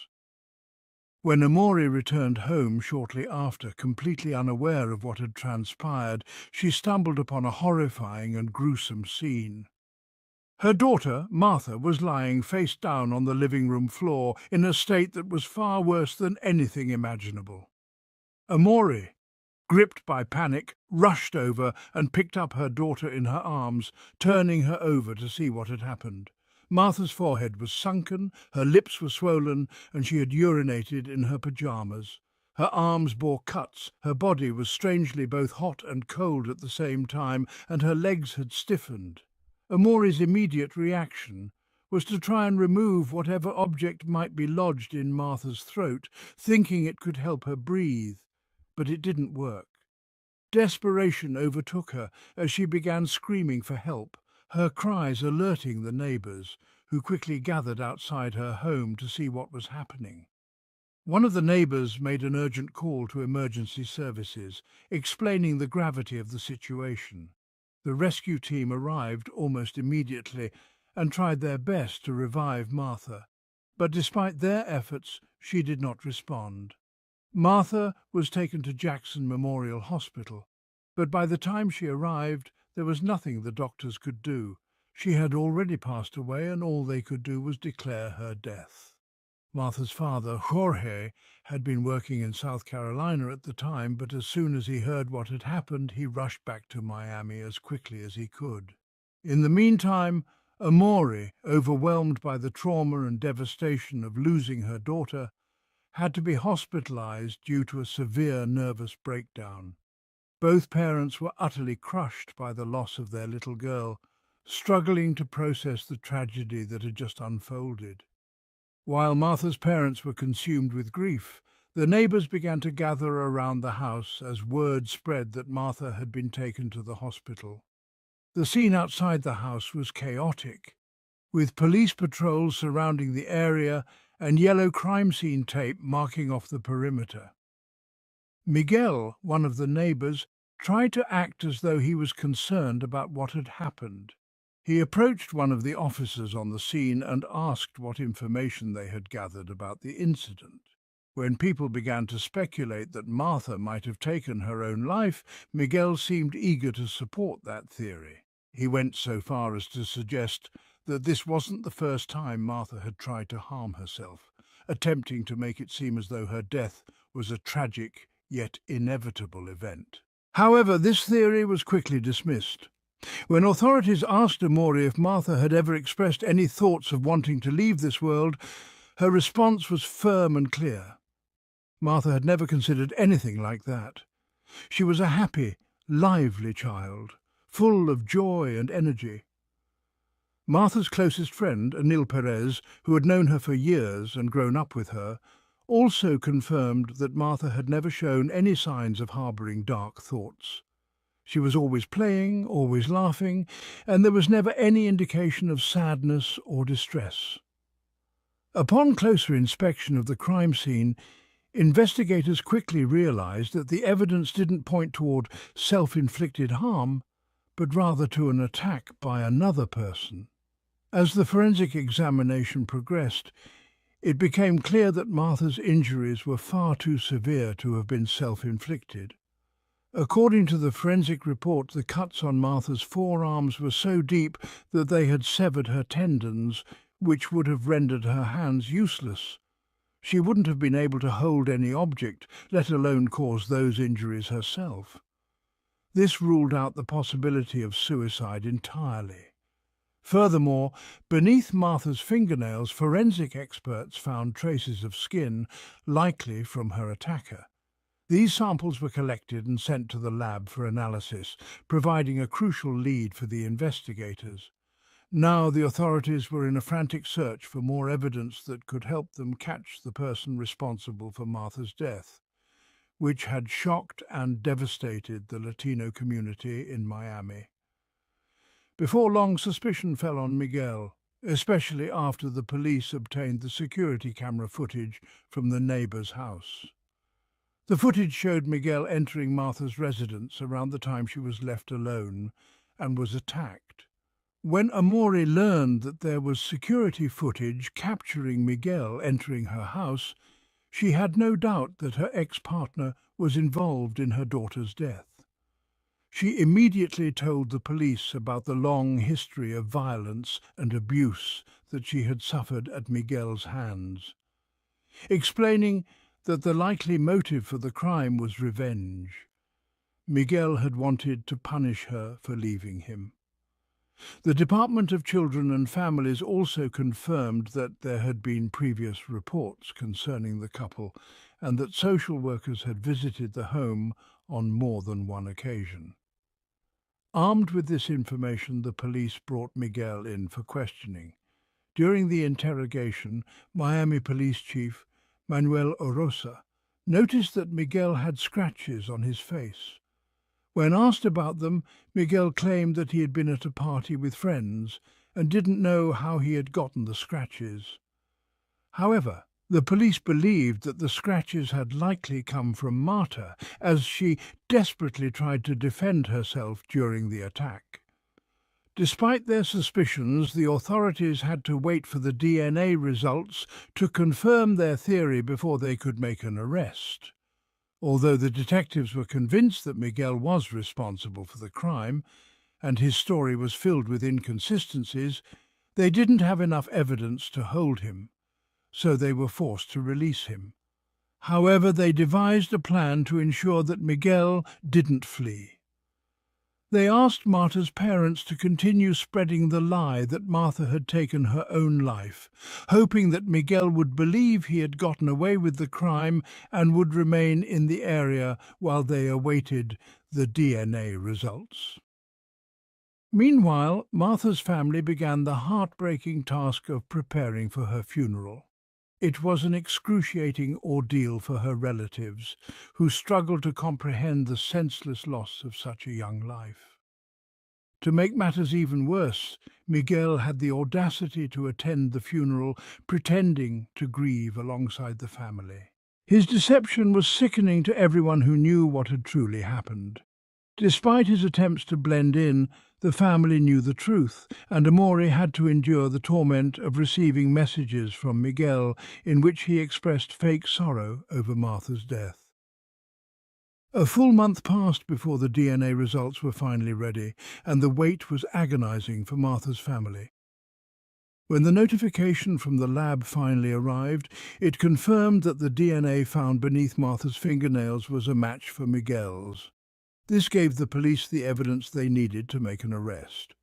However, on the day that Miguel was scheduled to be arrested, it seemed that he had vanished. Marta's father, Jorge, was growing increasingly frustrated with the slow pace of the investigation. He made the drastic decision that if the police didn't act soon, he would take matters into his own hands and track Miguel down himself. Fortunately, on July 21st, 2014, the police managed to locate and arrest Miguel on charges of first-degree murder, burglary, and violation of privacy against a minor by an adult. While this last charge was eventually dropped by the prosecution, the case against Miguel was strong, and justice was finally beginning to take shape. Jorge felt a sense of relief after Miguel's arrest, not only because justice was being served, but also because he hadn't had the chance to take impulsive action on his own. Despite Miguel's arrest, the pain of losing their daughter was still very raw for Amore and Jorge. During his second interrogation, Miguel no longer tried to weave elaborate stories or plead his innocence. Instead, he simply requested a lawyer and remained silent throughout the proceedings, awaiting his trial. Martha's parents were left grappling with a whirlwind of emotions. On the one hand, they were relieved that Miguel had been captured and would be held accountable for his crime. But on the other hand, the unbearable loss of their daughter continued to haunt them, and the uncertainty of the upcoming trial only added to their anxiety. The trial process proved to be emotionally grueling for Amore, Jorge, and their family. As they waited for the wheels of justice to turn, the community rallied around them, offering support and solidarity. The Latino community in Miami, deeply shaken by Martha's tragic death, organized vigils and fundraisers to support her grieving parents and to raise awareness about the dangers of domestic violence. In the courtroom, Miguel's defense team tried to paint a picture of doubt. They argued that the DNA evidence, while compelling, wasn't conclusive enough to prove Miguel's guilt beyond a reasonable doubt. They attempted to introduce alternative theories, suggesting that someone else could have committed the crime. However, the prosecution countered with a powerful argument, emphasizing the overwhelming evidence against Miguel: his history of abuse, his presence at the scene, and the DNA evidence under Martha's nails. One of the most emotional moments of the trial came when Amore took the stand to testify about her relationship with Miguel. She spoke with raw emotion about the years of torment she endured at his hands, and how she had done everything she could to protect Martha from his violence. Her testimony was crucial in establishing Miguel's motive for the crime: revenge for leaving him and for daring to build a life without him. Forensic experts also testified, explaining in detail how Martha's injuries were consistent with a violent attack. They reiterated that the wounds on her body couldn't have been self-inflicted, effectively dismantling any lingering doubt about the nature of her death. Throughout the trial, Miguel showed little remorse. He sat stoically as witness after witness described the events that led to Martha's death. The only time he seemed to show any emotion was when his defense team attempted to discredit the forensic evidence. However, the jury remained unconvinced by the defense's arguments, and after weeks of testimony, deliberations began. The tension in the courtroom was palpable as the jury weighed the evidence. For Martha's parents, it was an agonizing wait. Georges, who had initially wanted to take justice into his own hands, now found himself praying that the legal system would deliver the verdict that would bring some measure of peace to his family. Amori, still recovering from the trauma of losing her daughter, sat quietly with tears in her eyes, holding on to the hope that her daughter's killer would be held accountable. Finally, after what felt like an eternity, the jury reached a verdict. On a hot afternoon in September 2015, the courtroom was packed with family members, neighbours, and members of the community as the verdict was read aloud. Miguel was found guilty of first-degree murder. The conviction brought with it a sentence of life in prison without the possibility of parole. For Martha's family, the verdict was bittersweet. On one hand, they were relieved that Miguel would never have the opportunity to hurt anyone else, and justice had been served for their daughter. But on the other hand, no verdict could ever bring Martha back, and the void left by her death would never be filled. In the years that followed, Amori and Jorge worked tirelessly to honor their daughter's memory. They became advocates for victims of domestic violence, sharing their story in hopes of preventing similar tragedies from happening to others. They established a foundation in Martha's name, dedicated to providing support for children and families affected by domestic abuse. The Latino community continued to support them, holding annual events to raise funds for the foundation and to keep Martha's memory alive. Each year, on the anniversary of her death, they held a candlelight vigil in her honor, a solemn reminder of the bright life that was taken far too soon. For Amori, the journey toward healing was a long and difficult one. She continued to attend therapy to help cope with the trauma and loss. Jorge too found solace in his advocacy work, channeling his grief into helping others who had suffered similar losses. Though the pain of losing Martha never fully went away, they found strength in each other and in the community that had rallied around them. As the years passed, Miguel remained in prison, serving out his life sentence. He never expressed remorse for what he had done, and any appeals his legal team attempted were swiftly denied. For Martha's family, knowing that he would spend the rest of his life behind bars provided some measure of comfort, but the scars left by his actions would never fully heal. Martha's story became a symbol of resilience and the power of a community coming together in the face of unspeakable tragedy. Her parents' courage in the aftermath of her death inspired many, and their foundation became a beacon of hope for families dealing with the horrors of domestic violence. Though Martha's life was tragically cut short, her legacy lived on, a reminder of the importance of standing up to abuse and protecting those who are most vulnerable. In the end, Martha's family found a way to turn their pain into purpose. They couldn't bring their daughter back, but they could honor her memory by helping others and making sure that her death was not in vain. Through their advocacy, they ensured that Martha's light would continue to shine, even in the darkest of times.